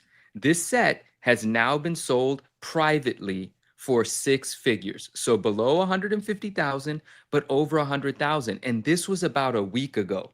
This was prior to the $25,000 sales. One of the cards in this set now has a public $25,000 sale because it is right there, a PSA 8. But this selling for over $100,000 or even $100,000 is remarkable in itself, and no one knew this happened. This was private. I do know who purchased the set, and I did speak to the buyer as well. I've done business with that buyer before, and that buyer is a wealthy individual that buys things that he loves and is not afraid to spend money. Now, I'm not going to mention who he is, but I'm just letting you guys know I did speak to him, and obviously we know the seller. He's here, Card Hustle 215, and this is, as far as I'm concerned, a confirmed sale, because independently I spoke to both of them. They didn't tell me to speak to each other, and there's a reason that the the buyer at the moment still wants to be a little hush-hush. Maybe he wants to buy a few more things. Now, your average collector is looking at these numbers and thinking, what are you guys, stupid? What are you doing, right? And that's that interesting place where we're in, where the wealthy buyers that are making their decisions based on something entirely different and have the ability, have the ability to take some risk that an average person might not want to or might not be wise for them to do. They don't really care what the few people that are hypercritical, super analyzing, and this is not smart and this shouldn't be this and this card should be worth more. That buyer doesn't give a shit what that person thinks. He's not looking at your Instagram stories. He doesn't see the comments on your post. He doesn't care. He's not paying attention. He's on Heritage buying expensive cards. He's waiting for someone to hit them up and offer them expensive cards. These people only deal in the tens of thousands or higher. They don't care that you think the card should be $1,000. So a lot of the criticism just sounds like angry jealousy or whatever, right? Like if you don't have the card, maybe you're upset that it's worth that much. If you wanted the card, you're upset that it's getting more expensive. Now, I'm not saying everyone is just being that way. Some people are just being they're saying you should be cautious, but we say that too. Of course you should be cautious. This set's on fire. There's 32 of them. Does that mean it's going to sustain a $25,000 value? I don't know. Is it going to go the way of the Jordan rookie then, and like, is it like the Marvel comparable to a Michael Jordan card where it will sustain some crazy high value and it is going to be enormously expensive forever? Nobody knows. The risk is huge here. So you do have to play it safely. So I don't blame anybody for saying like, yo, this is crazy, but I don't know that it's actual, like, there are a couple of people that think there are a few people pulling the strings that are all collaborating on what the next move's going to be. Listen, the people that they assume are those folks, I know those folks. I'm talking to some of those folks, and I could tell you sometimes they don't know what the other guy's doing or has or whatever. One guy sells something, he tells a few other people, we all get excited about it. We're not collaborating, try to pump something. I don't have $40,000 versions of this card. You know, I just think that it's exciting. So could something fishy be happening? Of course. Could one or two players, you know, be involved in manipulating the market? Of course. But does that mean it is being manipulated? I actually think it's a combination of things. I think it's organic. I think there's some people that are trying to pull some strings. I think there's influencers that have massive influence. Gary V loves this set. Gary V personally owns a PSA 8 of card 34. He also owns a PSA 5 of it, a PSA this of it, a that of it. He's paid more for PSA 5s than PSA 5s are going for now. He bought one of the most expensive PSA 5s from a friend of ours, right? So he puts his money where his mouth is, and he doesn't always win, but this has appreciated that set nicely. Now, interestingly enough, in the last couple of days, PSA 7 hasn't sold, but 4 or 5 PSA 6s have sold. And since that $25,000 sale, the PSA 6 sales have been 3,500, 4,000, 4,500, 5,000. The most recent was 5,000. I think there was one today. I can't confirm how much it's sold for yet, but it's moving the rest of the market as we might suspect. But but hear me out here. A PSA 5, when this thing first spiked, was selling for between 5,000 and 6,000. And I'm just telling you that a PSA 6 is now selling for 3,500 to 5,000, which is less than a PSA 5. That means when it first spiked, it did come down because PSA 5 started selling in the $3,000 range. You got to be careful. This $25,000 sale could be a $17,000 or a $15,000 sale next time one comes. But there are real buyers, real transactions, real money being wired. And some people that have a lot of money might not be making the wisest calculations, perhaps. Historically, they might end up being right, but they're effectively influencing the market because we're seeing their purchases, but it's not in an effort to manipulate the market. It's just it just happens to be a result of what they're doing. They're spending their money, and everyone's like, what does this mean for my cards? And FOMO is real. People are hitting me up all day. Should I buy this? Should I buy that? How much should I spend? First, be careful. You don't know what's going to happen. Don't get too excited. Let the rich guys do what the rich guys are doing. But my number one advice is, and this could be wrong, if you've got it to sell and you're not in love with it or attached to it, sell it. Freaking sell it. I said that in the caption of my post. Like, shout out to my friend that bought the $6,600 PSA 8. Congratulations on having the conviction. Now freaking sell it. What are you buying it for? If you bought it for an investment, it's worth 5 times more today. Take your money and run. So that's some of it, and there's more to it, but I'm sorry, I had to get some of that out. And also, like, one thing I'll comment on is that I could see a situation where someone buys this privately and spends a bunch of money, and goes, there's no record of this out there. And if they have enough money, they decide, I'll buy the one out there too. So now there's a record of it. It's possible, bro. And that sets the point for what I paid privately. Yeah, it secures his 25K, and potentially he could sell one for a little bit more and get some of the money back, and his entry could be less. It's possible. I mean, I could see that kind of thing happening. I also, like you said, like, I think a lot of people tend to have a hard time accepting how much money some people have. Yeah, you know, where it just 25,000 just doesn't matter. You know, I mean, people go like, oh, well, it would be terrible to lose. It's like, it just doesn't matter. Yeah. You know, like you just have to sometimes accept that some people have a lot of money, and if they want something, they just pay for it. Well, let me it does not mean the market is that now. And that's why I always wait for confirmation sales. It's one of the things I always talk about with comics. If I see a big spike, I want a confirmation sale. And so that's what, you know, we'll have to see what maybe another sale that happens. It's not like there's a ton of them, so they're not selling all the time. And it sounds like a lot of them are selling privately, which, you know, is a different story because you're not getting that public sale out there. It's true. And you know, and I want to say this as well. There's a faction, is that the word? There's a faction of the Marvel card community that for a long time has been very skeptical of the enthusiasm of 66 Donruss. And some for personal reasons, you know, they love a more modern card. They like the numbered cards, you know, all this and all that. And they just don't dig the 66 set because they don't think it looks good. But at the end of the day, look, to me, the quirky quality of the set is charming. I do think some of the cards look good because it's quirky and it is what it is. But you can't erase the historical significance of the set. Like, that's ridiculous. For you to say it's not significant is just baloney. The thing is, it's Marvel's first card set. Marvel cards are a thing. When we were collecting in the 90s, we loved comics and cards, and now they're having a bit of a resurgence. Marvel cards matter. So the first Marvel card set absolutely matters. That's crazy. And it's old, right? So there's a group of collectors that say things like, you know, real Marvel card collectors know that these prices are manipulated and this set shouldn't be worth that. Like, how big of a group of people are we even talking about? There's sports card people that are now looking at these cards because of influential people that are talking about them. They don't care what 10 Marvel card collectors think about their pure collections. They don't give a shit. They want to have fun. They're recognizing the historical significance. They don't know who these Marvel card collectors are. They're card collectors, and they want to dabble, and they're moving the market. Gary V's influence is not just for Marvel card people, it's across the board. And sports card people are heavily going into this set. I'm shipping 66 Donruss cards to people all over the place in all kinds of professions and all kinds of places, and they're coming from the sports card world, and it's exciting. And I'm making these new connections, these new relationships, and it's because of this set, and it's because of, you know, the energy surrounding it. Is it dangerous? Absolutely. Is it risky? 100%.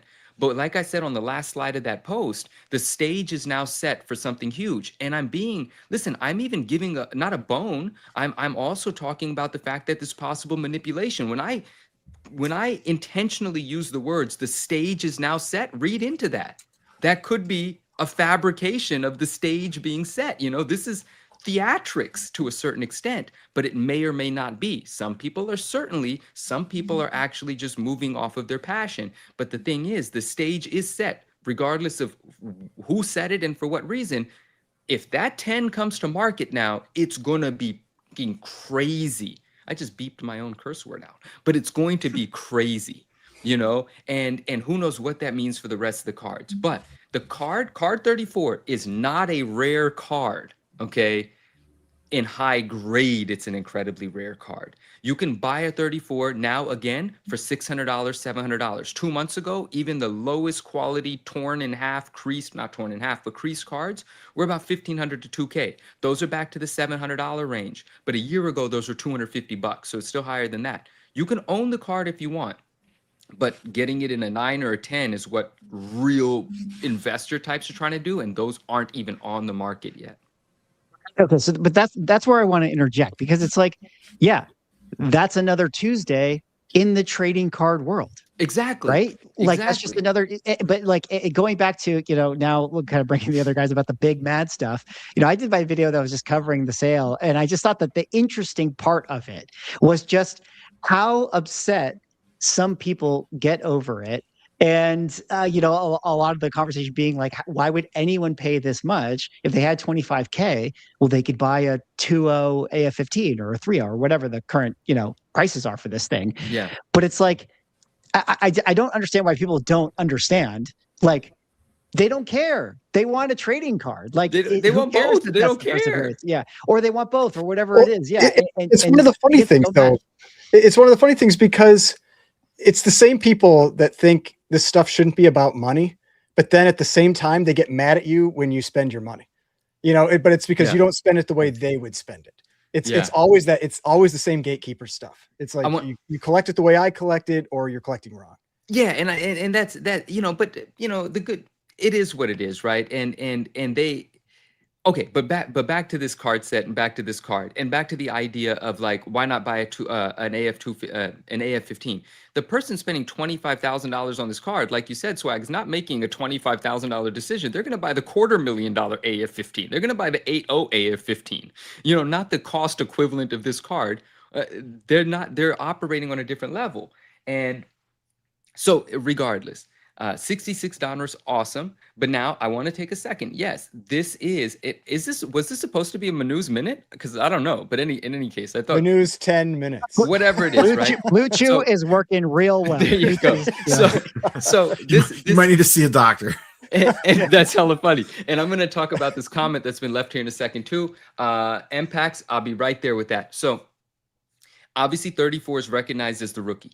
But if you want to apply some more logic, logic has little room in collectibles. But there was a logic applied to giving 34 that identification, right? Or that whatever you call it. But the cards themselves are all printed at the same time, distributed at the same times. Any character that appears on this card, it's Marvel's first card set. The whole entire set is kind of the rookie card set. And that's the other thing the pure collectors hate, calling a card a rookie. Listen, guys, you know what we're saying when we're saying the word rookie. We're not saying Spider-Man's a basketball player and that he had a rookie season. Don't be ridiculous. We're saying that it's the first time he appeared on a card. Everyone knows that. You know, get the stick out of your, you know what. Like, come on, relax a little bit. It's a rookie card. And when a player is making his rookie year debut, every card that year is a rookie card, right? Or something along those lines. So it's kind of simple to say that every card in the set could be a rookie card. Yes, 34 is the most expensive, but that means the other ones might be sleepers. There's 11 cards with Spidey on the front. And card number 6, which is way earlier than card 34, has a huge Steve Ditko Spidey face on the back. And I love that card. And yes, it is the second most expensive Spidey card in the set. It's not like it's undervalued in the sense that no one values it. It's freaking expensive. But it's not as expensive as 34. So play a little in that one too. Now, extending away from this onto just overall Spider-Man stuff and what this ties into. Marvelous Pack said he believes Joe Jusko has a PSA 9 and, you know, Gary V is in the mix. Now, what's interesting about him saying that, it's Joe Jusko actually had a CGC 9 because he opened 2 boxes, which, guys, if you've got a sealed box of this stuff, if I can't afford it, at least let me help you sell it, okay? Hit me up if you've got a sealed box of 66 Donruss. Please, I'm serious. Now, Joe Jusko had 2 boxes. He and a friend opened them both up, picked the best, and made a few sets and submitted an entire set to CGC. The entire set got graded. That set has a CGC 9. Now, go look at the card, decide what you want about the set, about what you feel about CGC versus PSA. It's a very dope, fully graded set. The set now, are you with me? Am I allowed to say that?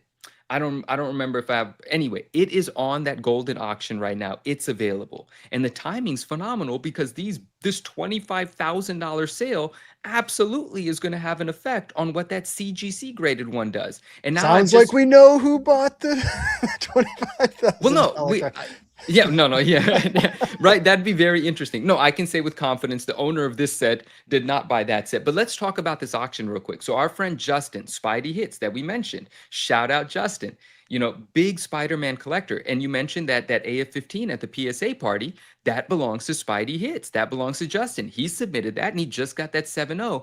And it is the leading book in this auction that he's doing with Golden. It's a Spider-Man collectibles auction, but a lot of this stuff is coming from Justin. Justin coordinated this. And so that's his AF-15. There's another AF-15 in this auction too. I think it's a lower grade restored for a different price point. And that gold 1 of 1. Now, I'm not going to be able to tell you everything about it because I'm not a PMG guy, but it's a very expensive card. Justin originally sold this card for 6 figures years ago during the pandemic and maintained partial ownership. The majority owners and Justin have come together to make this the biggest card in this auction. So last I looked, it was already over 25K. I have no idea what this thing's going to sell for, but they seem to believe now's the time to strike to sell it. This is the thing that I wanted to tell, because I wasn't aware of that, but you privied me a little bit to this card, so I did have some understanding. But going back to Big Mad, because Big Mad is my favorite conversation. Can you imagine the aneurysms within the comic collecting market if this card sells for more than this AF-15? I mean, that card actually is to see probably guaranteed. Sorry, you're right. But I think that card is a guaranteed higher sale than the AF-15. I take that back. For a second, I forgot what a 7.0 goes for. My bad. Those cards are in pretty strong competition with each other. Wow. Yeah. Actually, I just looked. The AF-15's at 28K and the card's at 27K. And both of these things have a great chance to get really past 6 figures in a strong way, I think. So I don't know the market for this card right now, mean, but the people that know will potentially hurt the comic though is just, I mean, it's the fact that it's in a PSA case, right? I mean, it is, but with the card that helps it. So with the card, it helps it. But we talk about the audience at Golden. Maybe it's the perfect storm. I mean, listen, we're going to enjoy watching regardless, and Justin's going to do great regardless. But this is a fun competition between this card and this comic book. I wonder if Justin's with us still. He was with us earlier, but I don't think Justin's going to give us like his idea of what the card might sell for. And I don't know what the PMG market is at the moment, but it's definitely, the cards are still doing well. Sorry. Either way, I just think that it's an amazing time, amazing moment. Yeah. And again, I'm just, sometimes I always say to my child, sometimes I'm just a stenographer. You know, it's like, listen, card 34 sold for $25K. Okay, cool. You know, like what do I care or not care? It doesn't bother me. It's cool. It's not cool. It's stupid money. It's great savvy investment money. I don't know. It doesn't affect me. And we're just here to watch the show. You know, you just got to grab the popcorn and see if that one of one sells for more than a PSA 70A15. And if it does, I actually think I'm going to, that might be hilarious. I think I'm going to have a field day with that. That would actually be pretty funny. But if people didn't get Big Mad, then it wouldn't be as fun to watch. You know? Yeah, so, Big Mad is part of the fun. They make it entertaining. And the guy and they're not making bad points, but they're just so focused on the fact that, oh, this is all fake. It's not all fake. You know, there might be some stuff happening, but it's not. You know, I'm literally selling real cards to real collectors. What do you want me to tell you? Yeah. I did want to go back one other thing that you were saying when you were kind of doing your, you know, you were cooking. The idea of oh no, I lost it. I had it, I lost it. You're gonna get it back. I know you're gonna get it back. The idea we'll get it back. Okay. We'll get it back. We'll get it one back. thing that I want to add in this as a fun tidbit. This is like a news minute thing. I don't know what the hell it is, but it's just a fun tidbit. And still weird for me to say that about my own minute. But I was on eBay and it was card 34 and I saw it and it said $100. I was like, what the hell? Well, I got to buy this immediately. Someone doesn't know what's going on. Oh, you got it back? I remember. Okay, hold on. I'll be done in 15 seconds. I click it and it took me out of eBay into Golden Auctions. So now in your search results, you will see Golden auction listings as items, but when you click it, it takes you out. And obviously eBay is okay with that because eBay owns Golden. You would never send traffic away unless you own the place where the destination, right? And so that's amazing. And again, this Spider-Man auction is happening on Golden. So a lot of those listings look like eBay listings until you click them. So there's a lot of things coming together to bring attention to this. What did you get back, Swag? Thing I wanted to talk about was, you know, that how people were making the accusations that it's like market manipulation, it's private sale, it's, you know, wash trading, whatever the case is. And the thing is like, yeah, sure, maybe it is all that, but they call it the greater fool theory for a reason, because at the end of the day, they're going to, you know, trade it amongst, you know, private people, and they're going to promote these sales figures, but someone is still going to write a check. One person is eventually going to be at the end of it, and they're going to pay for that thing. And that's real. So like maybe, yes, yeah, maybe they FOMO'd people. Maybe they, you know, kind of did smoke and mirrors to get someone to think it's worth that. Yeah. But at the end of the day, that person still made that purchase. Yeah. So, you know, I don't know. I mean, it's real. It's real. Isn't everything manipulated until it's real, right? Like, don't we always kind of talk about that? Like advertising is influencing people to do stuff that they may not necessarily have done without it or needed to do it, but something made them feel like they needed it or it was necessary. Like but I understand what people are saying. You know, they're saying this is all nefarious. It is not all nefarious. Could there be some nefarious people involved? Bad actors? Of course, where there's money, someone's going to try something. Of course there are. Now, one thing I'll say though about that, when people make those claims, like, because I saw one of those posts about it, and they claimed that they had seen screenshots of people talking about making these types of fake purchases and all that. It's like, we'll post it then. If you've seen that, like if you're saying that, if that's your reason for being mad, post it. Yeah, let me see those. I want to see, because I want to know who maybe people were involved in that, but let's see it. Yeah. Oh, no, he didn't. No, like they didn't post those. They just said, "Oh, I've seen this stuff," and it's like, okay, if you've seen it, share it. You know, like just saying it doesn't mean anything. You know, because anybody maybe it did, and maybe it did happen. Yeah, maybe it did happen, but you got to bring the receipts. You know, you got to bring in the receipts. Yeah. I have a question for Ryan. Oh, the seller's in the chat right now. His name is actually it's a different handle here, but he said who he is. But he says, "I promise my car 34.8 sale was real," and you know, I've done business with him, so. The last AF15 and a CGC 7.0 sold in May for 115,000. What do you think the PSA ends in 8 days? I think it ends at, well, what's a 6.5 go for? Let me pull. I was going to say 80, but let's see. July 82,000. So more recent, but I don't think that book has swung much. Wait, a CGC sold for 80? Oh, the 6.5. A 6.5. There's actually three sales this year of a 6.5. That makes me feel even better about my guesstimate of 80. Yeah, that's what I'm saying, 80. So anything north of that book gets into like the 90s, that's like a win for PSA, you would say. I mean, I don't think it's a win for PSA unless it sells for around what the CGC one does. But like I would say it's better than what I would have thought it would go for, however much my opinion means, you know. But I was just curious what you thought it would. Yeah, I mean, yeah, I would. I mean, based on what we've seen for other ones, that's where I'm thinking kind of 80, because I'm thinking about 30% less. I mean, that could definitely be the case. That was the case for the giant size X-Men. So we'll have to see what it sells for. We're going to report on it. We're going to see. You know, could be. I mean, it's a good looking book. Like that AF15 looks good. Yeah, it's good. Does it look CGC 8.0 good? Well, that's the tough part, is like seeing it through a case. 7.5. I mean, if you want to take that gamble, it's a pretty big jump. It's a pretty big jump. Last 7.5 sold in 2025 for 144,000. Yeah, no, it's a big jump. I think 7.5 into an 8. If you want to, I mean, I feel like your risk, if you got it at 80, your risk of crossing is very low. And so just for whatever people, you know, want to do with things like that, but it's still a ton of money, you know. Swag, you've held that book, correct? Or at least been like right next to it.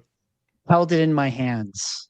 Yes, I've seen it. Is it CGC 7.5? I've generally felt like CGC grades AF15's a bit soft, just because with the 8s and 8.5s that I've seen, I don't think that they don't look like 8s and 8.5s to me.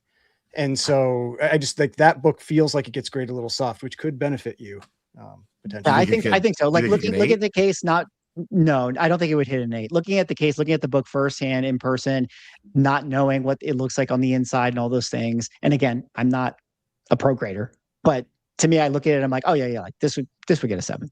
How much are you bidding on it, Swag? $79,000. I like it. Okay. I like it. Well, over at another auction house, I just wanted to bring this up because I thought it was interesting. And, you know, again, shout out to Heritage. They have a trading card sale coming up. And, you know, we were looking at those Flair Retros, but check this out. I didn't know if you knew about this, Manu, but 2013 Flair Retro Marvel PMGs, complete set of 42. I actually saw that set in person. It was international. Yeah, $14,000 current bid, actually $18,000 with the buyer's premium. But this could be a big sale that, you know, might actually happen in about 11 days. And then, you know, my personal favorite, set collectors are back. 1990 Marvel Impel, complete set of PSA 10, currently at 8,000. Cool. I feel like that's pretty cool. I mean, you know, these cards are definitely some of my favorites. And, you know, the holograms still really expensive, right? There's no holograms in this, right? Because if there's holograms in here, this is going to go for... Yeah, if there's holograms, that's a whole different bag of cats. No. Sorry, I don't think there's... Sorry, I just meant holograms in general for this 1990. They're awesome, bro. They're awesome, yeah. Still very, very expensive. I've seen some decent price action on this set recently, surprisingly too. Like some of the cards that you wouldn't expect to sell for $1,000 apparently are selling for $1,000. The base 10s, I got to look into that some more, but I did see some of that happening. That's kind of what I wanted to ask. And sorry, Ryan, I knew you had something, but you can jump back in here. Just kind of going back to like are we back? Spider-Man Brand New Day making $1 billion, the hype and all this sort of stuff. Shout out to Rohan, who's been secretly acquiring a bunch of original art for the, you know, Marvel Series 1s and 2s and 3s and that sort of thing. I just sort of wonder, do you feel like maybe this like resurgence, if we get a resurgence back into collecting from this like next audience who is watching Spider-Man Brand New Day, and maybe, you know, they're going to watch Doomsday and X-Men's going to be their MCU for the next 10 years. Will their collecting energy go into trading cards as opposed to comic books? I wonder if that actually might happen. I wonder if Marvel trading cards is actually going to get the heat from MCU hype. Wow, how come we never made that connection before? Well, and that was kind of what I was going to comment on the trading card stuff, is that just seeing how many cards that was, it's like 162 cards for one of those sets and 40. It's like that all fits in a pretty small space. Just imagine 162 graded comics. Like that is a ton of space, a ton of weight. And that's the thing we've talked about before with, I feel like that's just one of the big benefits that cards have, is the transportability, the space it doesn't take up. And yeah, just seeing the sizes of those sets and just thinking like, yeah, that still probably fits in a box that's just like, you know, I don't know, like this, like hardly takes up any space. I mean, you know, the Infinity Saga was the millennial, you know, time for that generation, and millennials still slightly more into comic books. I mean, really, I'd say it's more Gen X and boomers, but, you know, millennials still do collecting. But, you know, Gen Z could be, if you know, the MCU continues, maybe trading cards is going to be their thing that they relate to. And comics will gladly take the scraps that come from the spikes and cards. Yeah. But 66 Donruss still giving us content month after month, actually year after year for you and I, Swag. What a set. The gift that keeps on giving, much like to a lot of content creators, the gift that they keep getting is from PSA lawsuits. Because, guys, our next topic here, PSA has another they are being sued in a class action, being accused of RICO charges, which, you know, is obviously a word that we just learned from shout out to Reckless Ben and the whole Lego thing. But a class action lawsuit accusing the grading company of fraud and misleading the market and inconsistent grading practices. This is kind of a story that obviously a lot of people talking about it, but I almost wonder if there's not much there, and this is one of those, like, probably more of a social media invention rather than it's going to be something that's real. I did want to quickly shout out, as I scroll down here, my favorite meme of all time is the trading is a scam, always has been. But guys, do you have any thoughts on this PSA lawsuit? And is there any here with this one? Rob, I guess which one is this? Because there's two of them. I don't know if you have them both pulled up or just the one. Well, I don't know. I mean, this is the guy in Baltimore. This is the guy in Baltimore, right? Yeah. No. Yeah. Yeah. Which one are we talking? Are we talking about the class action lawsuit, or are we talking about the? Well, why don't you? Guy? No, it's the same. Because the Baltimore guy is a class. Like, they're trying to sue. No, there are two different PSA lawsuits.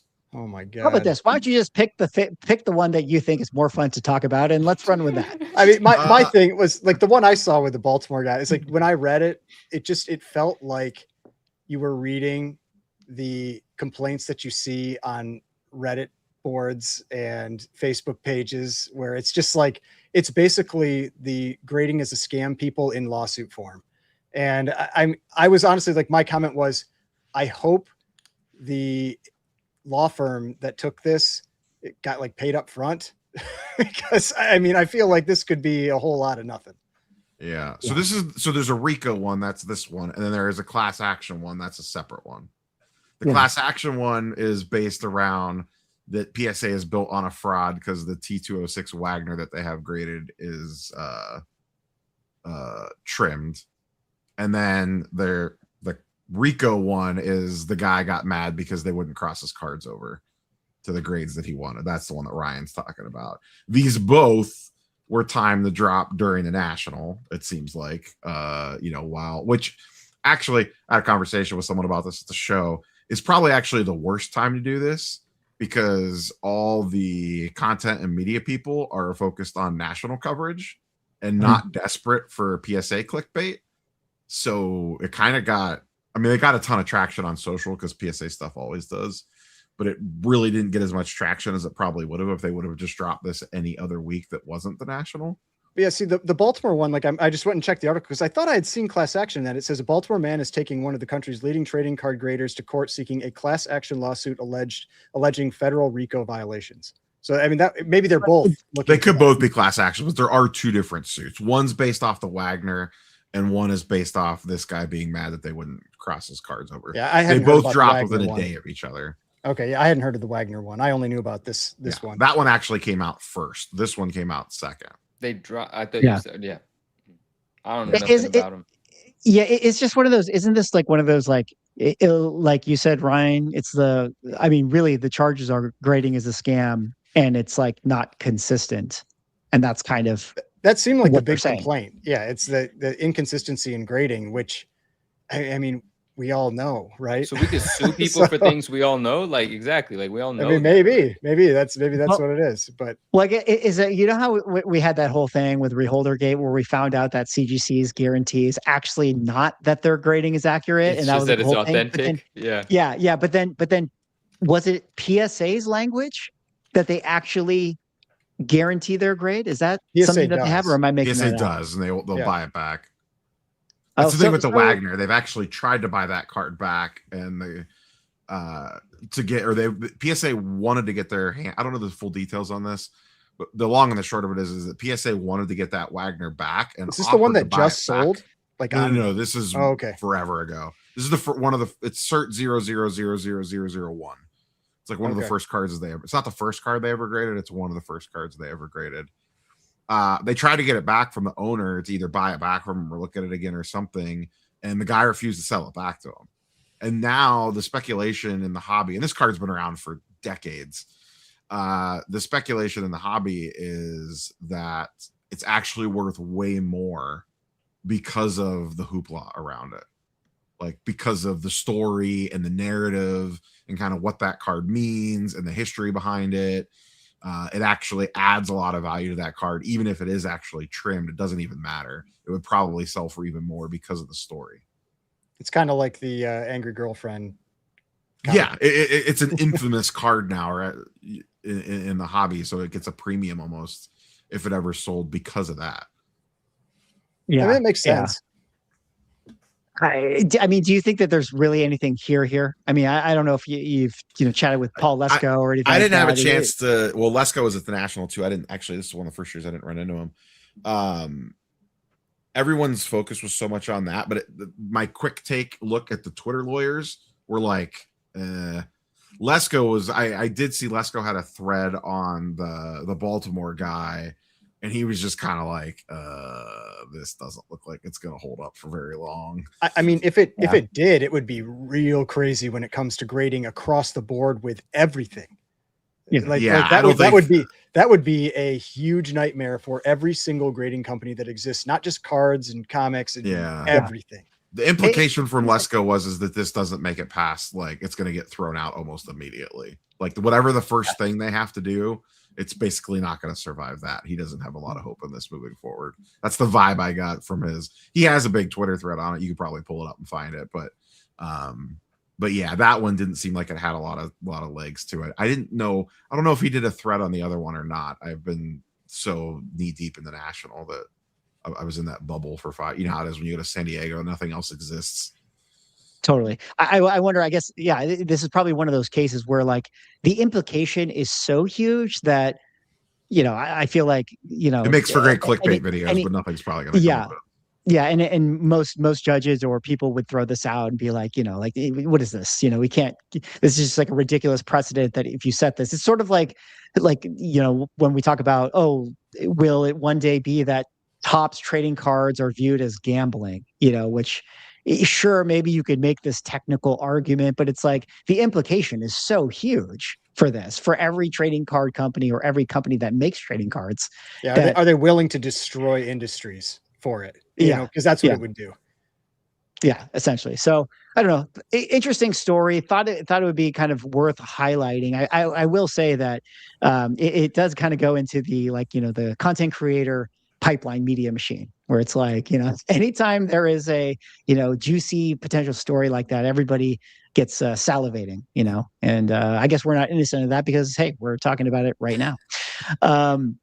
But before we move on to kind of the final topic of the show as we wrap up here, we did have a few super chats. Shout out to David Snyder Norma with the 199 that has a bunch of questions for Neo here. Neo, did you see any metal cards at the National? Yeah, I saw that set that you showed on Heritage earlier.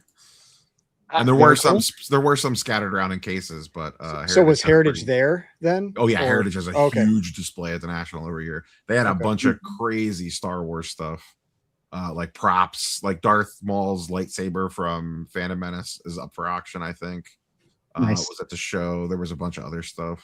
They have some big Disney auction that's coming up too. I just got in the mail. Some of that stuff was for there. Some reason. Yeah, some of that stuff was there. Heritage always has a massive. Heritage essentially usually has a museum, like a mini museum at the National every year. That's actually really cool. I mean, just for that alone, because, I'm obviously going to all the comic shows. So, Heritage has a massive presence, and they're usually bringing original comic art and comics. They actually have some original Magic the Gathering art. It's in my video from today. Actually, I walked through the Heritage booth. I was gonna say, Mickey, his ears just it's probably up. If you go to pull up Heritage and search Magic the Gathering art, it probably is up. Usually, they're showing stuff that's up for auction. I would like to see that in person. But yeah, that's actually really cool. All right. Well, David has another 199 here. He says, Neo, do you like Detroit more or than Chicago? I haven't been to Detroit in forever, so I'll default Chicago, but I don't have a lot of And then but that's good because he follows up with another 199 says, you're moving to Chicago. No. Definitely don't want to go to Chicago. Last one for David here with another 199 says, Neo, is a PSA Plano, Texas submission location inevitable? I would assume it. Well, maybe not, because they don't currently accept drop-off submissions at Florida. They do at Jersey, I think, sometimes. So maybe. I don't know. You're right. They do in Jersey sometimes. They do have drop-off. Yeah, they do like walk-in Wednesdays, it's called, but I think they've cut back on them partially because of the backlog. Like I think the grading companies would love to do a lot of this stuff, but they're so backlogged right now. It's like, why? We barely have time to grade what we have, let alone do these like extra convenience things. Yeah.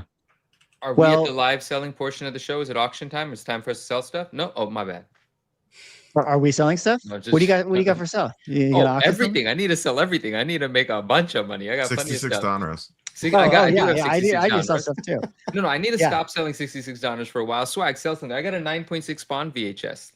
Okay, but anyway. All right. Well, we're just slide into the DMs later on. If you're interested in a 9.6 Spawn VHS. But as we kind of wrap up the show, I wanted to address this. I thought that this was cool, but I thought maybe it'd be fun to go back to Speculation Town because we were doing speculation. But friend of the channel, Jeremy Padua, put out a recent reel that was pretty interesting. I mean, it got a ton of views, and he actually did 6 collectibles that he's predicting in 10 years are going to be, increasing in value. And hey, shout out to Jeremy. I mean, he called a lot of the Pokemon stuff. He called a lot of, I guess he called manga in a way, although, maybe created. Well, created. Yeah, I was going to say. You might say he created That's how this the Pokemon as well. Yes, it's how it works. It is what it is. But let's play the game, guys. Let's play the game, and let's see if he's going to be able to create this. I just thought that we could quickly, go around the panel and just see what you guys think about this. One of his predictions is Harry Potter. As you guys can see, he's showing off these Harry Potter first edition, second editions, things like that. What do you think about the Harry Potter spec 10 years from now? Yes. I mean, this video was where I learned that there were like very short printed first prints of Harry Potter. I had no idea, like the Chamber of Secrets. I had no idea. So, I mean, I like Harry Potter. I'm just like a movie guy, and I've listened to the audiobooks. But I mean, hey, it sounds like if you could get your hands on one of the first prints, or he had the second print in his video. It seems like I mean, it's obviously it's a huge franchise. They're still making stuff about it. They're gonna milk that forever. So probably not a bad place to be. Yes. What about you, Rob? Are you a Harry Potter believer? I think it'll probably depend on. There's a new HBO show coming for that, so that could potentially impact that. If it's really good, it could drive it. I think people are a little skeptical of that going in. So if that show tanks, it could be a little bit of a boat anchor around that, but it is a massive franchise, so it's hard to deny the power of Potter. The power of Potter. Oh, he's got the power tattoo. of Potter. You like I myself am a fan of books. I think books are cool. You know, like first edition Lord of the Rings or old. You know, I tried to get you guys to talk about the Odyssey last show, but nobody wanted to talk about it. No, you got it now, though. We're here with you. I believe in Harry Potter first editions. Okay, his second prediction here is vintage toys. You know, just a bigger, broader category. He's showing some wrestling toys. What do you guys think about toys? I got to be honest. I am not a toy fan. Can I show? Like some of this stuff was already taken off. Like yeah, I'm also not a toy guy, but toys I thought had been pretty huge. So I'm less in on his, like, what is it, like 10x in 10 years or something? I don't see that for toys. I don't see. He thinks it's growing. He thinks it's undervalued, I suppose is what he would argue. Well, but I think he did say 10x in 10 years though, and he was like, we'll revisit, you know, then. And I don't see, like, Harry Potter first editions. Like, I could see that doing something like that, but toys, maybe there's some, like, you could cherry pick, but I don't know. I see a lot of like graded vintage toys already sell for a shit ton. So they do. I don't feel like that's like, you know, a sleeping giant or anything like that. It's not like manga where no one was like paying super close attention to it and then it went ballistic. Like crazy vintage toys already sell for a crap ton, especially like Star Wars and G.I. Joe stuff. Yep, that's where I pretty much see it at. Oh, but not only that, I mean, like there's some stuff that I look for that sells well, even ungraded. Like for instance, obviously during the 90s, you know, KB Toy Store and all that, and Spider-Man animated series, and that's kind of my avenue, and X-Men. There's like just weird, rare boxed toys, kind of like this Venom costume thing that you would buy at the toy store, and it sells for over $1,000 when a clean sealed one shows up. You know, and people don't really know that market exists, but it's a niche market. It definitely exists. Toy hunters know what's more scarce, what's more rare, so on and so forth. I don't know if the entire toy market goes, but was that his thesis exactly, or was he specifically talking about some different kind of toy? Because I remember when I watched this. No, he was being very generic in his statements. Okay. He mentioned his history as somebody that used to work within the toy industry, and he just had held up wrestling toys that he himself actually worked on. He made that one. He was using it as an example of like just generally the toy market, adult toys, so to speak. But okay, we heard about toys. His third one here, as you guys can already see, graded vinyl. What do you guys think about this one? I feel like graded vinyl is like comics. You know, like I don't see 10x in 10 years to graded vinyl. Like what the fuck is that case? What the hell? Yeah, he talked about it. Some special like joint case. Yeah, he was talking about it in the video. But the I don't know. I can see it being something that continues demand, but if you're making the argument of people aging out of things, I think vinyl falls into that camp too. Yeah, records are meant to be listened to. Also, yes, records are meant to be listened to. Totally. Well, like I will say that like vinyl has become cool. And a lot of like younger kids do like to grab vinyl and all that sort of thing. But I feel like vinyl's like vintage Magic the Gathering, though. People don't want it graded. They want to be able to listen to it. Like vintage Magic, people buy it because they actually want it for their decks. That's what I learned from Nicolas Cage in The Rock. You know, you gotta listen to it. Yeah, true. With what's her face on his lap. Sorry, Minu, I'll let you jump in. I think like you said, Ryan, with the comics thing, I think that this just has a size problem. I actually think that having them be graded is going to be too cumbersome for it to ever even more space those things are taking up. One of the things that I find interesting about it is because I have a friend that is getting into other kinds of collectibles, but comes from the vinyl world. So he educated me a little bit about vinyls. And apparently, a lot of the good rare stuff has already done its 10x in 10 years. You know, it's already done these crazy moves. Like some vinyl has already gotten very expensive, ungraded. So does grading vinyl, getting into the grade scarcity aspect of it, the high grade collectible aspect of it, does that put another 10x on some things in 10 years? I really don't know. There are some vinyl that is it called vinyl when it's plural or vinyls? I don't know. I think vinyl is both singular and plural. Yeah, there's some vinyl that I don't remember ever owning the vinyl of, but there was vinyl in circulation to go along with even the CDs in the 90s for some stuff. And I've seen it get incredibly expensive, incredibly tough to find without ever being graded. And outside of vinyl, I do know that people are grading, obviously, cassette tapes and CDs. And I'm seeing some of the 90s hip hop stuff go crazy, you know, like the Notorious B.I.G. first album, and so on and so forth. Like me personally, I would love to have like a Reasonable Doubt, a Jay-Z Reasonable Doubt in a high grade graded. I don't have any graded CDs or vinyl or anything, but I wouldn't mind owning it. But some of the stuff already got really expensive without being graded. I would be curious to know what grading introduces to it. Yeah, absolutely. CDs I could see. Vinyl, I think that maybe it's like more of like a pure collector thing. So I don't really know. Okay, his next pick right here, magazines, specifically rookie magazines. He was talking about how this format for sure, but then like I think he made mention of like, oh, this is the first Hank Aaron magazine. So like when people start to, apply the rookie idea. What do you guys think about magazines as a possibility? Or I like that one more. Aspect to it. Not just magazines in general, but specifically that tight market where the first cover and that kind of thing. I do like that more. But yeah, it's the same problem though. Those like magazines are big and graded magazines are really big, and nobody likes those cases. Even if the cases are nice, like nobody likes dealing with them. They're a pain to store, pain to display. That's the big downside. I mean, that's PSA's. I think that's PSA's market to own. They're already doing very well in graded sports magazines. But yeah, I have been seeing graded magazines. They've been doing fairly well recently, so that one wouldn't surprise me. Okay.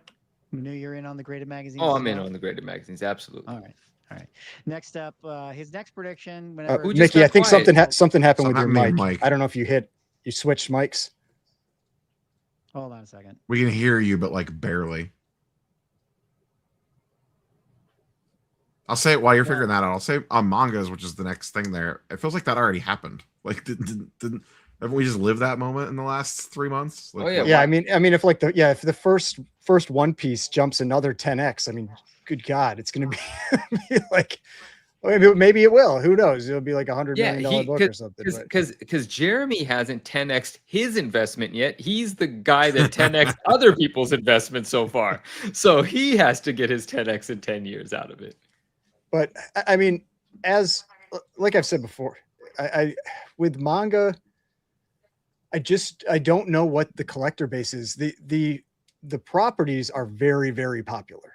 I just don't know what the collector base is for paying tens of thousands, hundreds of thousands, whatever it is for those graded books. But I feel like it's not impossible. It's definitely one that could happen, but I need more time on the market to see what really is out there and what people are really willing to pay. Well, yeah, I agree with you. Well, Swag is busy, and I don't think this is.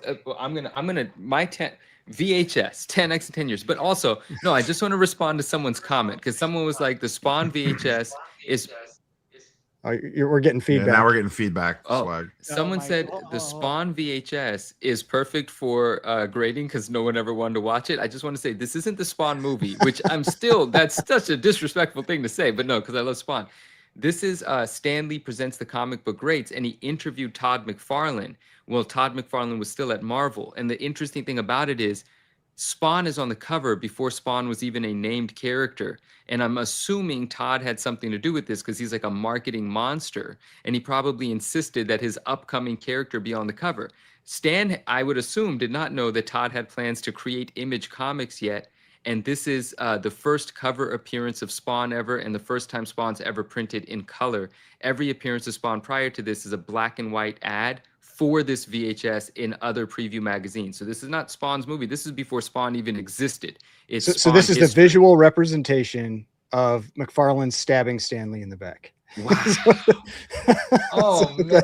Wow, that statement has to live in. Oh, that's in peace, Stan. I didn't say it. He did. But yeah, it's wow. I didn't put it like that. Oh, gosh, Ryan. But that's what this is. It's still quiet. Not really. Quiet? Yeah. You're like it's like it's picking up like your PC mic or something. Yeah, that's what and guys, if you don't want to buy one, but you have one for sale, I will buy it from you. Sealed copies of that VHS I am buying. Hit me up, please. Thank you. All right, he's working it. All right, and then what was the last one? It was Pop Culture Art. Oh, that was a scripts, bonus. Which oh yeah, it was great. It was graded scripts. They're not even grading them anymore. Graded scripts, yeah, like they aren't grading them now. That's well, he was saying scripts. It wasn't necessarily that it was graded. He was saying scripts, but that one's Swag is still quiet. Yeah. What happened to Swag's mic? I don't know what happened to my mic. It kicked out. Can I talk like this? If not really, it's not great. You're gonna hate it in post if that's talk like this. Is this terrible? It almost got better. It almost got better for a second. Like there's maybe a loose cable. This is better. This is worse. It's pretty bad. It's pretty And we're getting feedback. Oh my goodness. The show is over.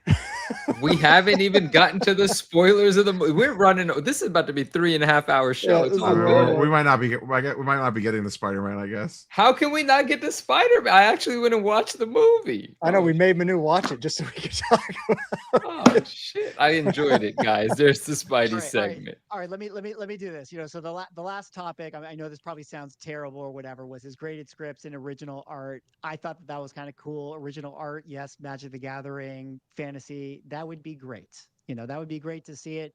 One thing he didn't mention was graded video games, which, we're not going to talk about graded video games. There's a big graded video game sale. Manu, you can talk about this if you want to talk about this. But why don't we wrap up the show and you guys take us away. Let's talk about Spider-Man Brand New Day as we kind of wrap it up here. All right, so, Ryan, take it away with the Brand New Day. So, yeah, we'll caveat. There could be spoilers here. So, put the spoiler banner up. Yeah, we're 2 hours and 45 minutes in this thing. Yeah, spoilers will come, guys. If you haven't seen the movie, do not watch this portion of this show. Yeah, so give people a couple minutes to clear out because there's a lag before you get in the spoiler territory. Well, just talk about how you enjoyed the movie in the meantime. Yeah, so I loved it. I absolutely. So there was a comment early on where someone said, "Is Automatic Comics just going to think that it was fine?" Because that's what I said about the Odyssey. The Odyssey, I was like, "Yeah, it's fine," but I love this movie way better than the Odyssey. My rating on it was I gave it a 9.5 out of 10. The only thing that I knocked it for was I felt like it was a little too long. I noticed, like, when I was sitting there near the end, I was like, I feel like they could wrap this up. I noticed my wife starting to check her watch, and she thought it was a little too long too. But I loved the character development. I loved the action sequences. Bit of a spoiler here. When the battle scene with Spider-Man and Hulk was top notch. Like that's in the commercials. So it was awesome. But it was really good. The other thing that I really liked because I went into this knowing very, very little about this movie. I really liked how much the Punisher was in it. I didn't know if we were just going to be like getting a tiny little bit of him, kind of similar to what we saw with Tarantula, how people were buying up, the Tarantula book, and it was really just 2 seconds on screen. But Punisher was in there a ton. You got a lot of talking scenes. It wasn't just action sequences. You got him fighting. You got kind of some emotional stuff with him, which was great. A meaningful role, a real star in the movie. Yeah, he was. Bernthal and Holland are like best friends too, so I think that probably helped. Well, their chemistry was great on screen too. So yeah, they've been friends for like a decade plus, I believe. Wow. And the big thing for me too was that because I know some people, like in the comments for I did a review on this that I put out earlier today. Was that some people will just say they like Spider-Man the movie just because it's Spider-Man. But me, I didn't really like the last 2 movies. I'm one of the people that was out there that, for me, I really liked the first one. Again, I thought that one was a little long, but I really liked the first one. I would give that one like a 9.5 out of 10. The second and the third, I just got so tired of, and especially in the third, of Spider-Man making these selfish, stupid decisions, and that being what's driving the conflict in the movie. You did not get that in this movie, finally, where instead he was being selfless. And that's what was actually, causing struggles for him in this movie. So I really, really liked that. But yeah, I'd like to hear other people's opinions too. Neil, go. No, you want me to hop in?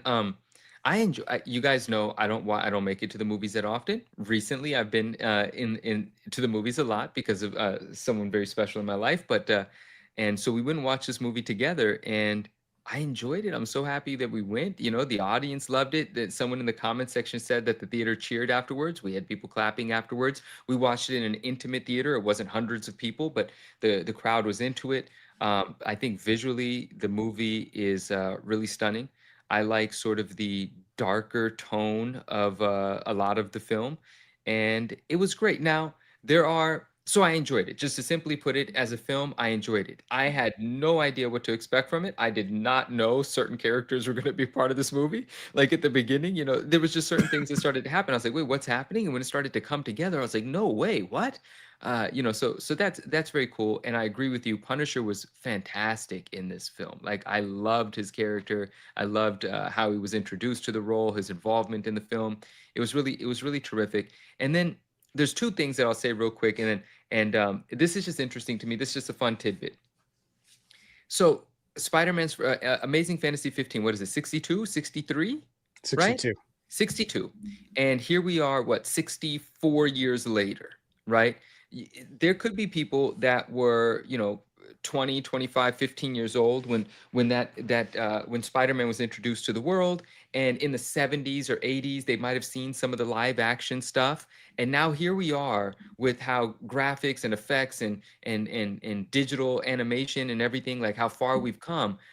People have gotten to see how good these movies have gotten over the decades, right? And that thought to me was so impressive. From Amazing Fantasy 15 to the way this film looks, there are individuals that have experienced all of that.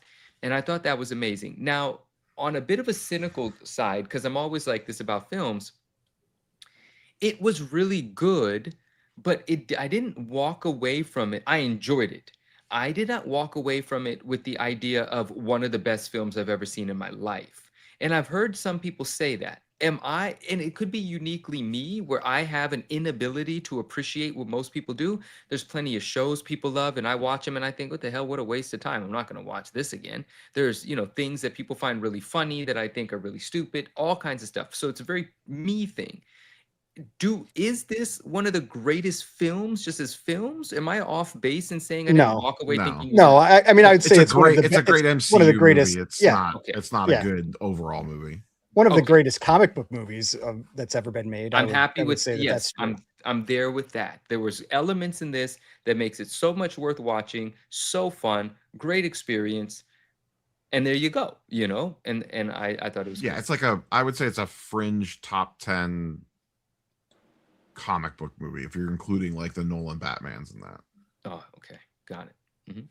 Because in terms of MCU, now Grant, I mean both Avengers movies are better, like the Infinity War and Endgame are better. I would argue Civil War and Winter Soldier I would not put Endgame above it, because Endgame, to me, the only thing I really like about Endgame is the last 45 minutes. I do not like time travel in these movies. I think it causes all the problems that we have. I don't like stuff. Yeah, like I think the community would put it above it.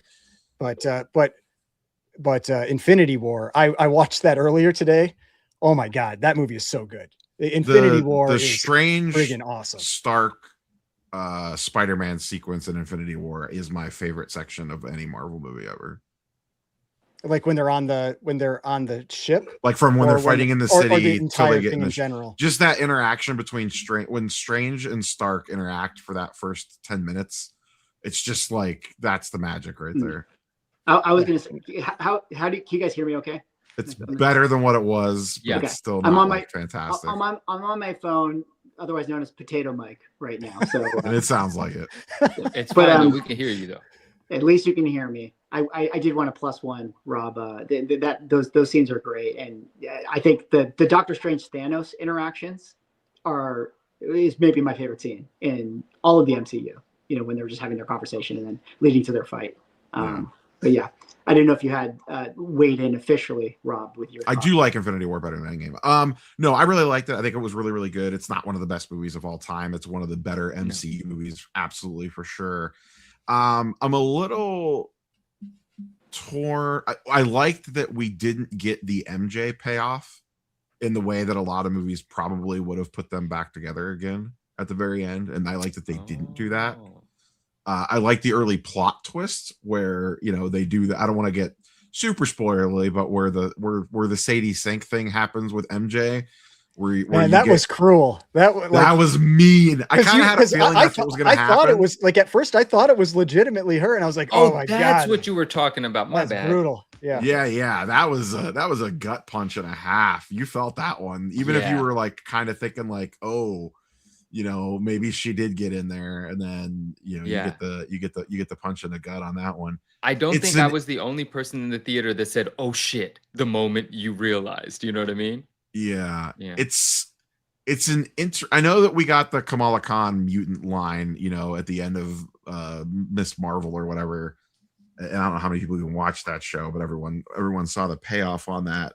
And it's an interesting way to introduce Sadie Sink's character. I'll say that we'll get spoily, but I don't want to completely throw it out there. But the Sadie Sink character introduction, to do that through a Spider-Man movie and where that kind of goes next, I think was an interesting place to put, you know, one of the key members of that team. And I'll say a lot of the people in my audience didn't, including myself, did not see that coming. You heard audible shock in the theater when it was revealed. Yeah. Really? I just assumed most people knew, no, I didn't know for sure, but I didn't even know she was in that movie. Really? I didn't know who Sadie Sink was. And in the group chat, when you kept saying Sadie Sink, I was like, what's a Sadie Sink? And now I realized the actress's name. I feel like because we're in the collectible world, like you can't help but hear that, oh, maybe she's playing a certain character. So I kind of expected it to be that. So it wasn't like a twist for me. I guess you could say that it was ruined for me, but I just knew that that was on the table. Oh, wow. It helps that she looks exactly like her. I knew she had been cast, but I did not know she was in that movie, and they don't show her face until super late. Yeah. Can I say something about it? It's like, you know, I hear, so overall, I really like the movie. I definitely have my critiques and stuff. I heard you say, like top level, so cool to see Spider-Man just doing Spider-Man-y things, like you know, buffed up power, being like the actual like crime fighter. That was awesome just to see that. I love seeing the return of a certain big character who's very, very strong. Love seeing Punisher, his portrayal in it. You can see Hulk's literally in the commercials. That's not a surprise. But if I'm being nitpicky about the Punisher, for any people who know about wrestling, I feel like they kind of booked him kind of poorly. And what I mean to say by that is, like, he was cool, but like he ended up being like kind of the guy who like did the wrong thing in every scene that he was in. You know, even the end. It was also like the PG-13 version of him instead of the rated R version. Yeah, but well, I like seeing him, but it would have been nice if it's like he did something that was like, oh, if that was a really important thing that he did. He kind of just was always like, you know, on the side there, but it was still really cool. And I like at the end how they kind of paid the homage to the 129 cover. Yeah, in a weird way. Cool. Like, did they? I really like what they did with the Sadie Sink character. I've heard some criticisms about what it is, but I think it's like fertile to set up what inevitably will come. And as it pertains to those characters viewed in society. I'll say it like that. Yeah. Well, and the chip thing too is like a no-brainer. Like that's a classic story. Well, like when you saw that get made, I was like, oh god, this is gonna be terrible. You know, especially getting in the hands of Damage Control and all that. Oh god. I would like. So do we think Damage Control is just like the precursor to like the Sentinel program? Like, is that just? It might be, but like, is that guy the new like Bolivar Trask essentially? Yeah. I think that's what. You know, a lot of people are always like get upset whether it's like, oh, it should stick to the source material, it should stick to the comics. And it's like, to a degree, like I feel like if you lay the foundation that works within the world that you've built, to where it's like, do you really need to make an Oliver Trask and like do the whole like Sentinel program? Like, yeah, like kind of like what you're saying, Rob. It's like, oh, it's actually more interesting if like, yeah, this segues into, you know, that thing and Damage Control morphs to that. It's like, use the chips that you have on the table to create the world that you've already built. That's what I think. When you think about it even a step further of like Damage Control, how they've been pervaded in the MCU, like they've been getting all that tech. Like they took all the alien tech from the earlier Avengers movies and stuff. So it would make sense that if anyone in the MCU would have like the leg up to build a giant superhero killing robot, it would be them. Totally. Yeah, they even kind of hinted at that because they had Shocker's gloves, and they're like, "Oh yeah, we take all the tech and then turn it to good." Yeah. But yeah, overall, the movie was excellent. made $1 billion. It's probably going to be the highest grossing movie of all time, to be honest. I'll also add this on the Sadie Sink side. Very interesting use of those powers, like the jumping from person to person type thing. Like, I don't think we've ever really seen that used in that aspect before. That was an interesting way to portray that, because that's a tricky power set to be like, this looks cool on a movie screen. And that's what I commented on. This constantly isn't exactly like the coolest thing to see on TV. Yeah.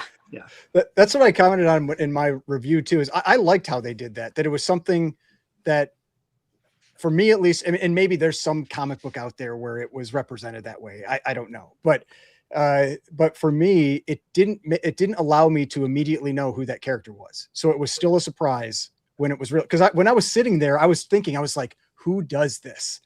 I was like, who has this power set? Trying to think who the villain was. And so I really did like that they took a slightly different approach to it. And then you do get the legitimate kind of full she levels powers up at the end, you know? Yeah, she levels up. Yeah, for sure. And then chat mentioned it, but the Florence Pugh cameo was fantastic. That one, you could put her in anything, and I'm there for it. To me, that felt a lot, because I watched a lot of anime. It felt like the stereotypical where they put attractive women in a one of those like Japanese saunas, you know, in the bath. Like that is exactly what that was. Oh, she was Black Widow. Yes. Oh. Yeah, I got a big crack out of that. So I thought that was Manu, you're I didn't know who she was either. Manu. You haven't actually seen Infinity War and Endgame, right? Maybe I saw Endgame. I think maybe. God. I don't remember, bro. Listen, I think I did. Look, listen. Everyone tells me what happens, you know. Manu, you're gonna have a great time if you watch through some of them. You don't have to watch all of them, but like watch the movies. Watch Doomsday at the end of the year. I think you'll have a good time. It's already scheduled that I have to watch all of these things. I mean, you did eventually watch Lord of the Rings, right? I watched all of them, 4.5 hours each, all of them. I'm on like the 5th Harry Potter, and I love Harry Potter, but I thought there were 3. I didn't know there was 9. We're 3 hours in. Give Manu's 30-second take on Lord of the Rings. No. I don't want everyone to hate me after this. Listen, we already know. Then get out of here. We're just running around. Yeah, listen, no. Just throw the ring in the thing. Why does that take? Why didn't the Eagles carry it? Yeah, no. The movies. Manu's totally. And why didn't the just Eagles take it there? Dude, 100%. they just need an intermission. Okay, we watched the extended cuts, like 4 hours, 4.5 hours. All of them were in the theater. I only watched the second movie out of the theater. 20 years ago, when I watched part 1, I fell asleep. Everyone hates me when I say that, and they're just a bit long. And I wish they had intermissions. You know, I wish you could just take a 10-minute breather in the middle and then get back to it. But I enjoyed them. They're visually stunning. They're really cool. And now we're watching the Hobbit films. Or I think I just finished. Those are not good. You said they weren't good. I liked it. The first Hobbit. My God! End it. Well, hold on. I will defend Manu a little bit. They're not good movies, but if you're already bought in to like just enjoying the world, like that's what I started to do. I just started to enjoy the world. Yeah, just feed me this. That's all it was, right? And the dragons are cool and stuff like that, you know. Man, but like the farting and burping scene, like, oh gosh, it's just man. Guys, we're gonna make Manu's minute is now Manu's shit takes, according to Derek. Holy shit. But we just crossed 3 hours. I gotta go watch House of the Dragon. Yeah, we gotta wrap it up, guys. We gotta wrap it up. Well, listen, Spider-Man was great. It's worth $1 billion. Comic books are back. Vibes are on. Everybody go buy AF-15s. Pump them. It's been another great show. Get card 6 from Donruss. Buy your Donruss. Buy your arcade flyers. Get swag some sliders. You know, listen. Support the show. Subscribe to the Ungraded Truth YouTube channel, because I need to buy a new microphone. Hop on over. Go to Elite. Check out the Heritage code. Save $50 can at afford Heritage. a new microphone. Can you guys let me do the thing? Get Justin's AF-15 to $130,000, please. Yeah. We're doing it for you because your mic sucks. No one could hear what you're saying. They got to go support our sponsors so I can get a new microphone. Remember, shout out to Heritage Auction. Link in the description. Exclusive offer, $50 off on your first order. Also, head on over to Elite Comics 11. Follow their Instagram account. And remember, special offer. The first person that claims the book and lets Ali know that they came over from the Ungraded Truth, you're going to get that copy of Dork #1 signed by Brett Bean himself. I can't believe it hasn't happened yet. Maybe it has. It may have already happened. Go start a GoFundMe for Swag's microphone replacement. Yeah. Until then, guys, thanks so much for watching. We will see you all on the next show. Detective Comics set a record for 1.8 million. Nobody really cares. Who are annoyed that people are asking them questions, is this book bad? That question didn't exist a year ago. Somebody's submitting like 25 vintage books and getting 15 9.9s. We always think, how could it ever get crazier? And then it always does.